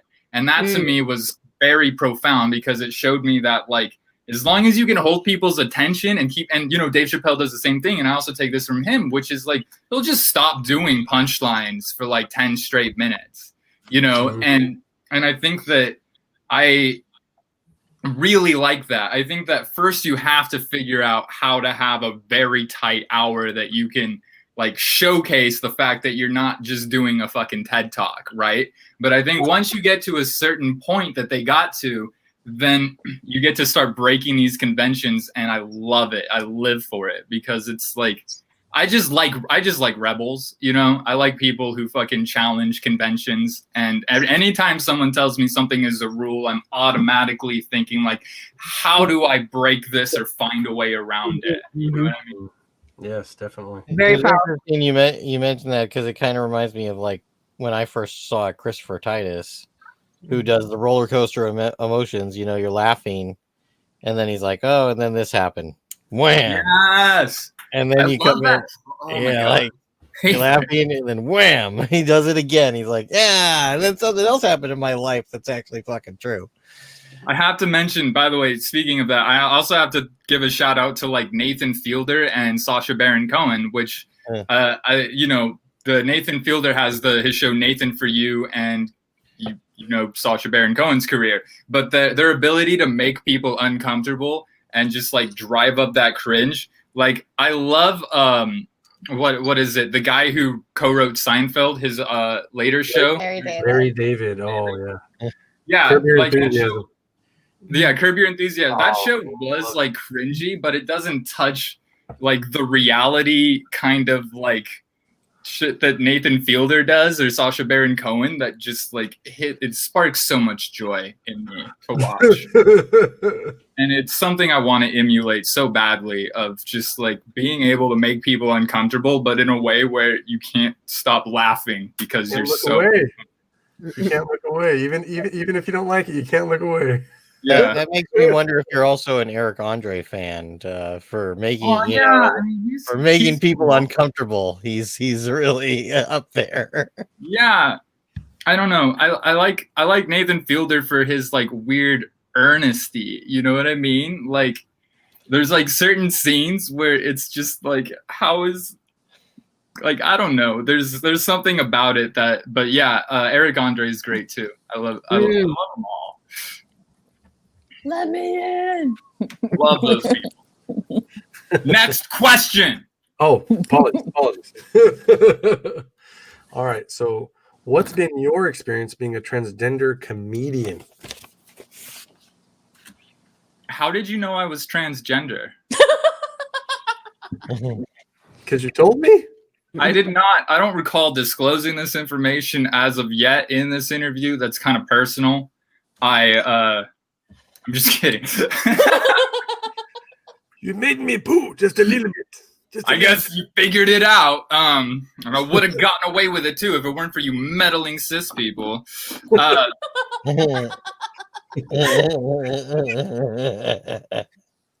Now, being a trans comedian it's fine. I don't know. You know, the thing about being trans is that it's a very traumatizing fucking thing to be.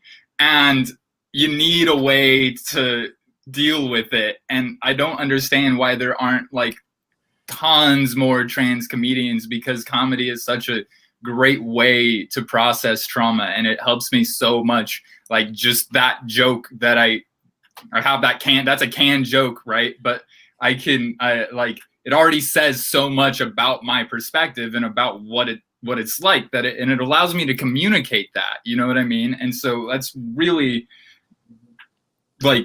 I'm a dry comedian, I'm an uncomfortable comedian, but I'm also a trans comedian, and part of my job is to be dealing with these issues like in a way that makes people laugh, and it makes people like when someone laughs, then you know they agree with you, and so it helps me kind of like get people to understand what this experience is, because once I know they're laughing, I know they get it, you know? Oh yes, I agree. Someone understands. And look, he's hesitating and asking even more questions after you made him shit his pants.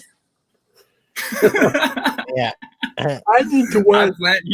He's like, are these questions okay? He even put it in parentheses, like, is this question okay? And I was like, yeah, it's fine. I'm gonna fuck with you though. I'm gonna make it a teaching moment. But yeah, you asked that shit. I want your audience to know. Oh no, I want people to learn things, man. You know, that's how people expand their minds, their horizons. They need to become aware. Information needs to be spread, you know, for people to I grew up with a philosophical quote, knowing is half the battle. Oh, G.I. Joe you, Dan. Don't G.I. Joe me. That's some Hasbro shit there, bro. Knowing Dan is half the battle. What the fuck? What did I say? God. You said knowing is half the battle. It's half the battle, because you think fighting is most of the battle, right? But no, some of the battle, and some of the battle is knowing, but half? That's so much battle dedicated to just knowing. That's a lot of battle. Like you've seen some like old medieval films. It's like, how do I tell the difference between these two different groups? Speaking knowing of is half of it. Oh, somebody. I'm sorry. Finish your sentence. I don't mean to interrupt. No. I'm just saying, is knowing was half of it. Shit, that was shameless. Yeah. Craft crew, dude. I was like, what's I'm in your too glass? sober to have this conversation. Like, I'm like, oh, this is going too deep. Speaking of medieval movies, A Knight's Tale got mentioned earlier, and it did not get enough love when you guys talked about it. So I have to talk about it because this movie is a fucking classic, and This night rocks. it doesn't get enough love in general. It's it's so good. It's such a It's like Con Air, like in the sense that it has everything. I own it on DVD. I really, when I say I liked that movie, I love that movie. I own it. My mom had it. Okay, first of all, it has what's his name? The guy that plays the fucking android in the Marvel movies. What's his name? Paul Bettany. Paul Bettany. Right, it's got Paul Bettany playing the guy that wrote the Canterbury Tales. Which A Knight's Tale is a short story in the Canterbury Tales. Right. So it has this whole meta thing going on, and Paul Bettany's character just destroys. Oh, he's a great actor. Oh, and then everyone else in the crew, like Heath Ledger is great, yeah, but he's no Heath Ledger as the Joker, but he does fine. But then you also have like the guy who was in Firefly, the pilot from Firefly, who does Nathan Fillion. Nathan Fillion. He was in the movie?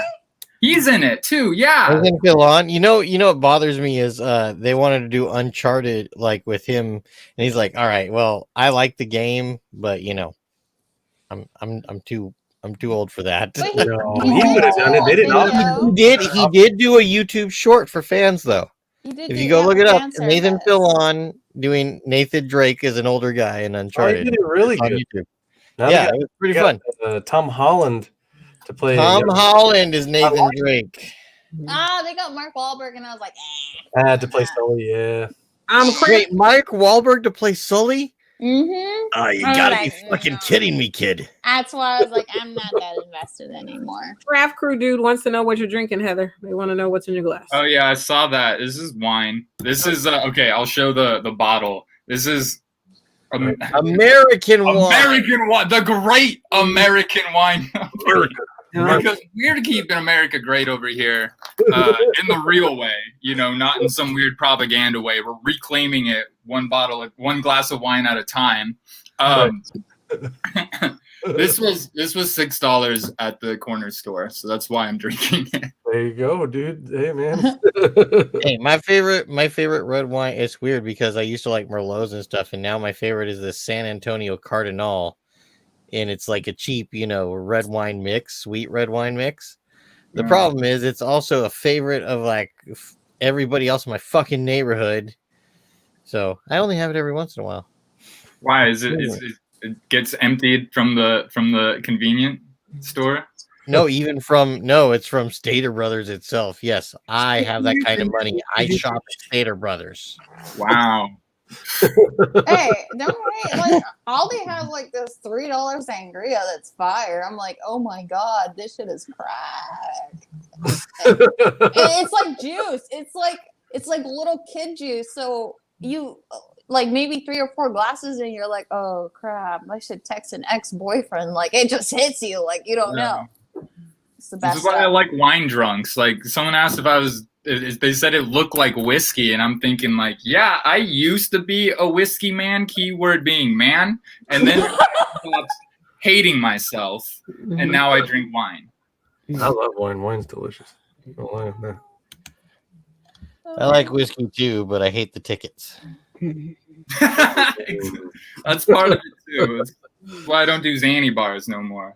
Yeah, I don't do whippets right there in front of the police station. Whippets are fine. Like what happens on a whippet is you just go whoa, and then you like are slow and unresponsive. I don't know. Someone who does a lot of whippets, and it takes them like an extra beat to respond to anything that you ask them. Same with people who do too much ecstasy, but that time's even longer, right? They're just like, oh yeah, just a little extra. Their neurons aren't working so fast no more. A little slow. A little slow. Yeah. It's called eHarmony. Some kind of harmony. So you do podcasts. Tell us about the podcast that you do, Heather. All right. Well, I'm on this one that's really bad, and I don't want to talk about it. I'm on a podcast with Stefan, and weird arch nemesis on the podcast. It's a whole plot that's unfolding. There's character development. We're kind of like the Legolas and Gimli of the podcast. We hate each other right now, but as time goes on, you don't hate me?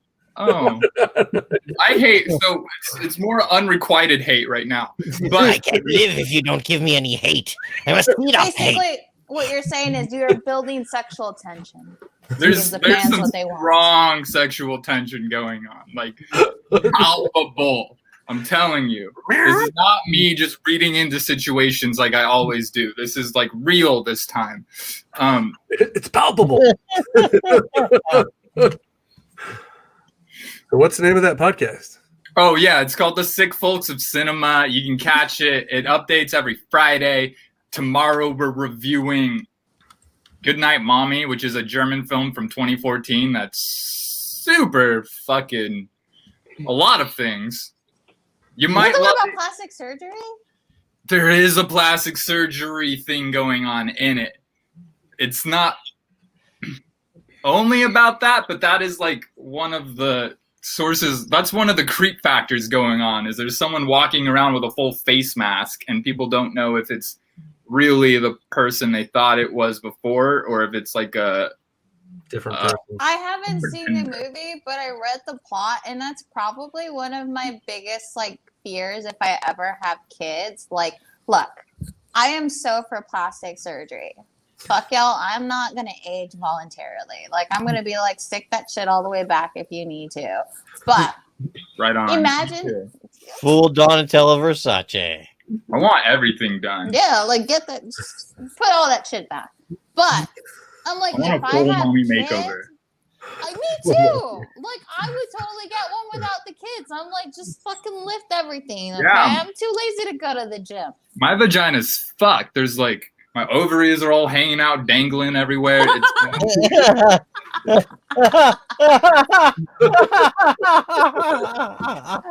Oh my god. Oh, We're gonna have a conversation later. I like you.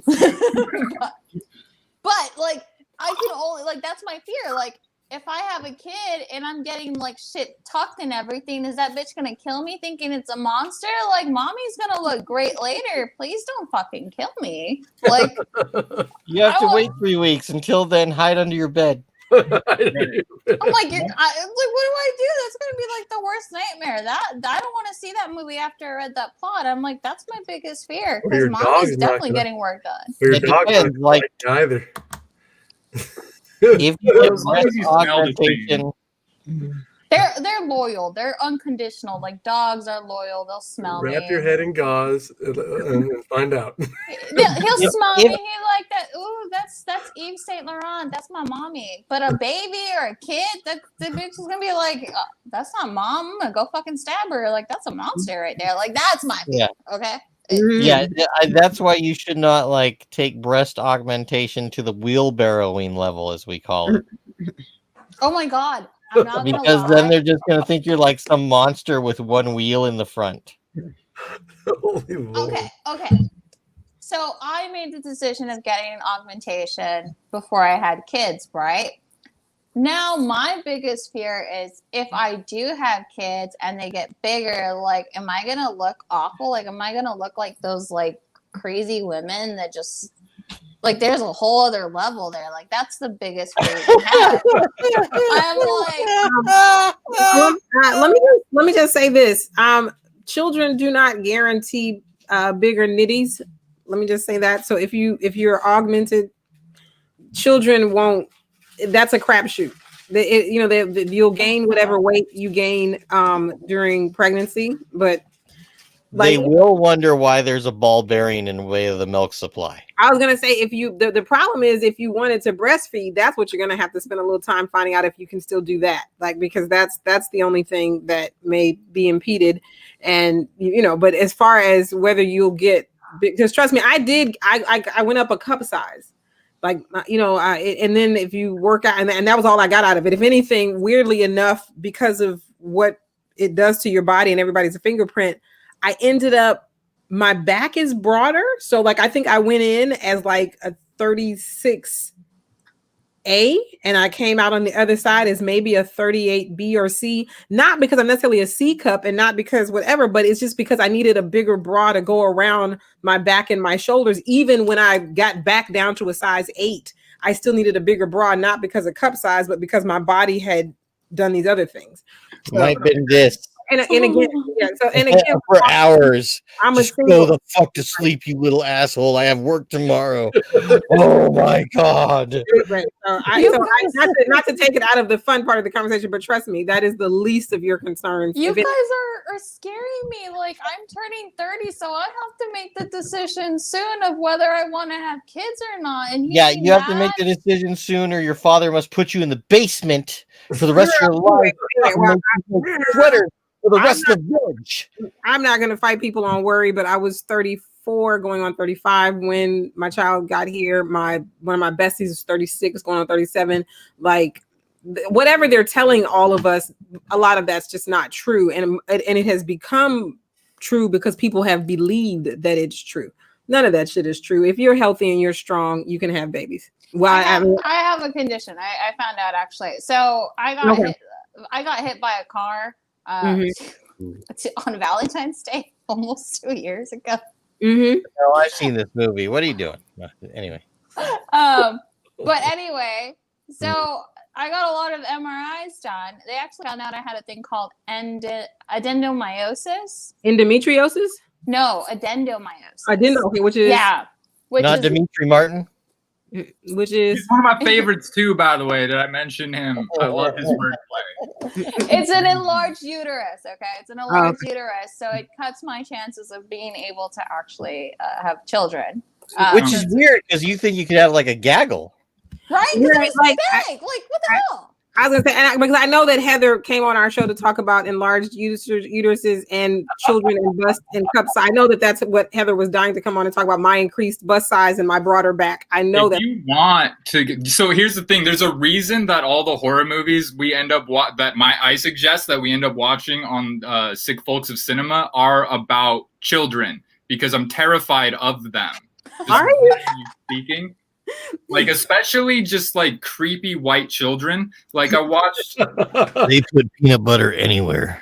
I watched A Haunting at Bly Manor, and they have the creepiest set of white children in that movie, and it really shivers me to my bones. Like Goodnight Mommy is about 2 creepy German children, you know. It's super creepy. I watched The Children, which was terrible. The most horrific part about that movie was just the fact that the kids wouldn't stop screaming like the whole time. And this was before any of the horror stuff happened. This was just like the setup is a bunch of screaming kids just to remind you, no, you don't. You don't want kids. Like, you really don't. Like, and don't get me wrong. And to your point, then to tell you how persistent children are, and and we'll tie up both conversations. I have 2 girlfriends, not one but 2, both that lost a tube, both that lost one side, and one had 2 children with 1 ovary and 1 tube. The other had 1. So I'm just telling you all these conditions that I know are fact medically. All of these things about it cutting down your chances to have children. Like if you believe that, that's what will happen. But it's like Heather said, children are persistent people. They're going to be here. They're going to come out. They're going to run all over. They're here. They're here. They're not going anywhere. I mean, they're so brutally honest. Like, thanks to social media, I keep seeing all these kids, and I'm afraid to be left alone with white children because I feel like I'm going to end up slapping one of them. I'm like, the disrespect. White children are scary. Oh, you just end up in the bottom of an elevator shaft. It's like, oh my god. That's right, Heather. What about like horror movie? Crazy white children. Transylvanian children. Think about the White House insurrection. All of those people were once babies. All of those people were once babies. White no, babies. They weren't. White no, babies. those. Okay. Giuliani grew those in the sack of Mitch McConnell's shell. One more time. Didn't hear you. Giuliani grew those in the sack of Mitch McConnell's shell. I believe it. You know, they had that the pictures of Mitch McConnell's hand and his lips, and I was like, please, transformation, move forward. By the way, friendly reminder: I was not there, despite this. Mitch McConnell's probably Not there. he was never a baby. That's what I believe. I believe Mitch McConnell was never. No, he was an egg. He Yeah, was like an egg. he he stepped crept from the abyss, just Yeah, like, fully formed. out of some Yeah. womb. And do Like, not he forget, came out of a feeding sack. Like, he came out of a sack to just like feed for a while and then Right. return. Mhm. Like the mist. Like he came out of the mist. He's like Grendel, Government and we're just experiment. looking for our Beowulf. You know? Yeah. you know him what? him and Lindsey Graham. Maybe that's the whole thing is like Cthulhu took his chin. That's the thing. He's like one of the fucking Dagon worshippers, and he's like halfway through his transformation into some weird tentacle creature. Oh, I love Dagon. Dagon is so good. Thank you. Yeah, that's great, right. Yeah, so the chin is falling off to Very make good. way for the fleshy bits that can grab onto things like pens and pencils. Okay, so I think I'm gonna write down something here. This is just beautiful. Um, Dan, meow. All right. So my other podcast, Yes. it's not a podcast, but I do host a show. It's monthly right now, and it might jump up, but I just barely started it in December, so I'm kind of like fixing it right now because, like your last guest was talking about, my first show was a train wreck. Like That callback right there. that's literally what my sister texted me and said that it was. She said that it was like a train wreck that she knew the train was going to crash, but she couldn't look away. So she couldn't look away. So that's pretty good. But like, I had guests ask me afterwards if they could be like scrubbed from being mentioned that they were even on the show. Like, it was so bad. Can you not tell me anybody that like I don't know we know each other? By the way, see you at the party. But so this show is called News Job, and it airs on the Stab Comedy Theater online network, right? They're they're a comedy theater here in Sacramento where I live, and they're virtual right now. So they have, YouTube, Twitch, Facebook, just like you guys do. I don't think they have Periscope though. I've never heard of this before I was reading the description of the show I was going to be on. And so every first Saturday you can catch me hosting News Job, and it's a news comedy game show. And I've done 2 of them so far. The second one, good. I haven't watched it yet, but I'm just going to say that it was really good so that you'll want to tune in. And it's great. So the whole point is to not hear the news. And so you have to answer trivia. And if you get the trivia wrong, then I tell you what the news is. So that's like, it's like one of the things that we do, it's like a news game show, right? So there's other little segments that I'm kind of screwing around with, and I'm still feeling it out. But I used to be a journalist before I became a comedian, and so it's like kind of a nice combination of 2. Like, I went to school for journalism, so it's like a nice little combo of 2 skills that I have, and I really want to be not like the next Daily Show because there's already 1,000 of the next Daily Shows, but I want to be like the new paradigm shift in news comedy. You know what I mean? I want to be the next Daily Show. I want to be. I've made no effort, but I that's what I want to be, the next Daily Show. Like, I'm okay with being the next yearly show. It's fine. But no, I love that, Heather. I think that's going to be dope. Whatever, like the way you're coming with it. Check it out. Stab Comedy News Job. You can look up Stab Comedy Theater on YouTube and Facebook and all of the other everywhere. All the things, except Periscope. I don't think they're on that, or Parler, because Parler doesn't exist anymore. So they might be on Gab though. I don't know. They called it parlor. We're all gonna meet in a parlor. We're gentlemen meeting in a parlor. Like, why? What does it mean? Right. And Heather, I'm gonna make sure I'm following you on Instagram. I can't recall. I lose track of like who we're following. I haven't gotten a single follow. I'm checking my phone right now. I haven't gotten a single follow from this whole interview. I'm watching this shit. That's okay. I haven't either. I'm checking myself. All right. Well, let me me make sure. Follow all of us and follow Heather. Follow us. In real life. Just don't follow me to my car, please. Yeah, Not don't yet. follow. No, you don't do that. Follow me through the hallway. Not unless you say meow. Then it's So okay. there you are, Heather, and I'm going to follow you. So you have one follow as of this broadcast. Okay. I must just not be getting notifications. It takes time though. I discovered that, like, because I'm always excited too. But it'll show up. Give it like 3 to 5. But you saw me do it, so it's done. Okay. So Good. It takes a while for your followers. I will follow you back if you're funny, but of course I'm gonna. That's a joke. I do that sometimes. Okay, I was gonna say, do you really feel that way? No. So do you have any shows? I don't know. Maybe I can never tell if I'm being sarcastic or not. Is my problem.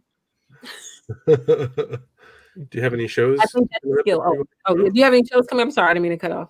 Yeah. When is this airing? This is pre-recorded, right? We're gonna edit out all the parts. We're live. No, we're live. We're live. We're stuck with your history.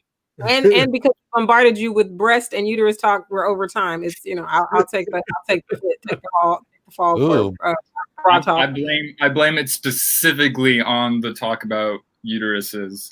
What did you say about my uterus? I would love one of those, by the way. I'm just saying, like, even if it was too big, I'd be like, whatever. I'll still try, Does it fit? I think we can make space for it. I think. Oh my God. I have a live show coming up February 4th that I just got booked for. And I don't know how I feel about it because I feel like we're reopening a little prematurely here in Sacramento, considering we're at 9% ICU capacity. 1 in 3 has COVID now. I feel like we're kind of doing a yo-yo thing, like where it's like every time we're about to flatten the curve, we're like, oh, cool, we can reopen now, and it just shoots right back up. I'm bored. I want to go drink in public. Sergio paid you a compliment, Heather. Heather is dope. Nice, thanks, Sergio. Heather Sergio on Instagram.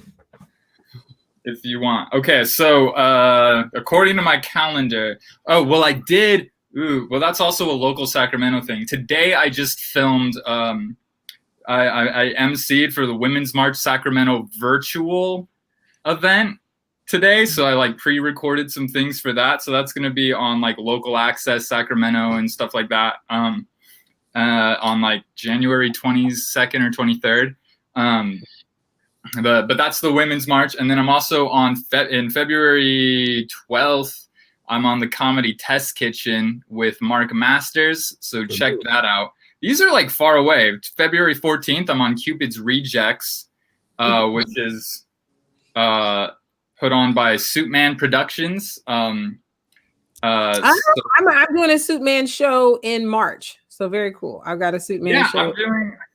Which one are you doing in March? I don't know.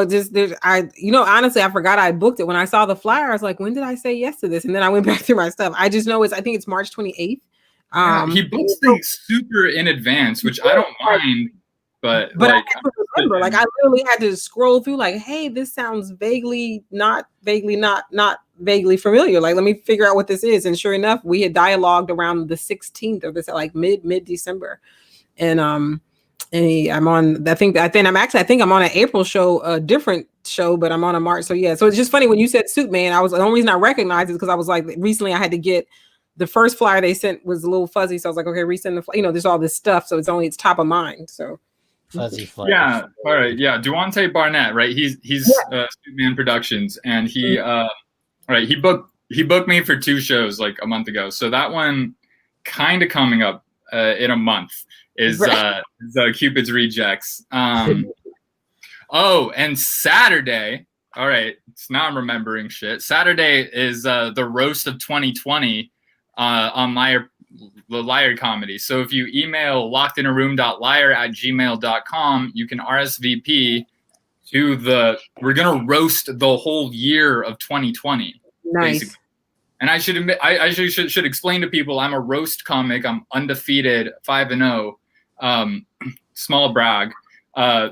Nice. And I recently did my own roast, like through Liar. I was the guest of a roast, which was so much fun. It was on my birthday in December. And December, when's your birthday, Heather? 29th. Happy Oh my God, birthday. I was the 26th. So oh, whoa, we're both in that terrible little in-between period between Christmas and New Year. It's okay. Isn't it the best though? Like, I like it because I get to get all my existential crises out of the way at once, you know? I just like it because it's just been my birthday for all these years. Right. No, yeah. But all of that right there. I agree with you. Fuck getting older. I was embarrassed. I was on a thing tonight and I didn't realize it was an earth sign. Like I thought because it's a sea goat, people were talking about the freaking category. So I said, well, I'm a water sign. And then finally, when they deciphered that I was a Capricorn, they're like, it threw us off because you said water sign. You're not a water sign. I was like, oh, okay. But it is a water goat, right? Yeah, it doesn't make sense that it's an earth sign and it's half fish, right? Right. There's a few other ones that don't make sense like that, you know. Is Pisces a water sign? Like the Pisces, like is Pisces is a water sign, but I don't think Aquarius is. And Aquarius is the water bearer. Right, but Pisces is a fish. So that's yeah. Well, I do think they have fish birds, and they call them flipper chicken. So this is now an astrology podcast. Now that we're over time, now that we're over time. I guess we're gonna take it. Okay, so lastly, yeah, I'm doing a live show. If anyone is in Sacramento that sees this, I'll be at Laughs Unlimited February 4th if we don't lock down again or I come to my senses. And then what is the first Saturday of February? I can't figure that out. It's actually the 6th because I had to schedule something a little while ago. So it's February 6th. Is the first. Thank you. So that's when my next news job show is. So tune into that at 9 p.m. on Stab Comedy Theater's virtual streaming services.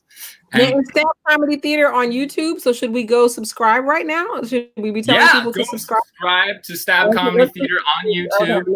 I'm going to do that right now, and then I'll show you. Go Venmo me. I have an Amazon wish list on my Instagram link. Buy me shit. I recently, so this is like I got booked on Mark Master's show, the Comedy Test Kitchen, because I was on another show that got raided by white supremacists during my set. Wow. I just like tried to turn it into money and was like, here's my Venmo. And I made like $70 just from getting raided by white supremacists and making people feel bad. Right? That's right. Yeah, that's easy to see within the 5 small squares. Okay, I know, right? I was like, is it going to take us over? Like, because from over here it looks small, but thank you. Sorry about that, you guys. No perspective at all. But I got you. So I followed you twice tonight. Yeah, that's talking. Snap Comedy Theater is Jesse Jones, and I don't know who else does it, but it's his thing, and he's great, and I love working with him. He put together all the graphics for my show, and he hosts so many great shows. And he's just been doing like amazing work throughout this pandemic, keeping comedy alive and like adapting to it, you know. And so I'm super grateful to him for platforming me and letting me fuck around for an hour a month, like joking about the news, you know. So definitely follow his YouTube. I'm not the only show on it. There's like I thought it was your thing. So you're on there, but it's not your channel. Got it. No. You can, if you want to follow my YouTube, it's Heather Rogue, but I don't really upload much. I had a podcast I was putting on there. There was like a trans Q&A. I was like, give me your trans questions and I'll answer them. And then I got really sick of people answering the same questions over and over again. I stopped doing that. And I just decided, like, if you want to know, like, you can Google it, you know. Right. My YouTube channel looks like yours, like 65, like this, like it looks like this too. So it's cool. But I just subscribed. So you're all we're tied. We have to compete now. Right. I'm gonna get to 66 first. All right, guys. I think we're like way out of time. So we're gonna have to bring Heather back. Oh, right. yes. And everybody heard all the good things to do. So please follow Heather on Instagram, and so that you can track all the shows that she just listed. So we're looking forward. Oh, and my emoji is a guillotine. I don't know if we're doing that segment anymore. No, not anymore. And save it, and then watch us, and then comment with it. Also, remember that Stefan and I are doing a show this Sunday. Just look up on Facebook. It's called the Facebook.com The World's Best Laugh.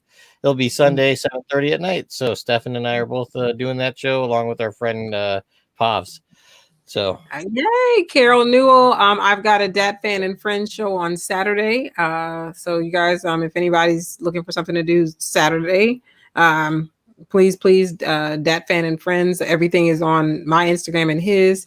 And with Carol Newell's show, because she streams from her page, The Best Laughs. And then if everybody follows both of you or Therapy the Absurd, they'll see all the details about you guys' show on Sunday, right? Oh, yeah. Okay. All right. Thank you, everybody. And we will see you next week. Thank you. Thank you to all of our followers. We're late, so we're not going to try to list you all, but you know who you are. You're with us, and we love you. So thank you for being with us again this week at the Therapy of the Absurd. we love you so much. Wolfman Jack. That was Wolfman Jack. See you guys next week. Thank you. Liaison.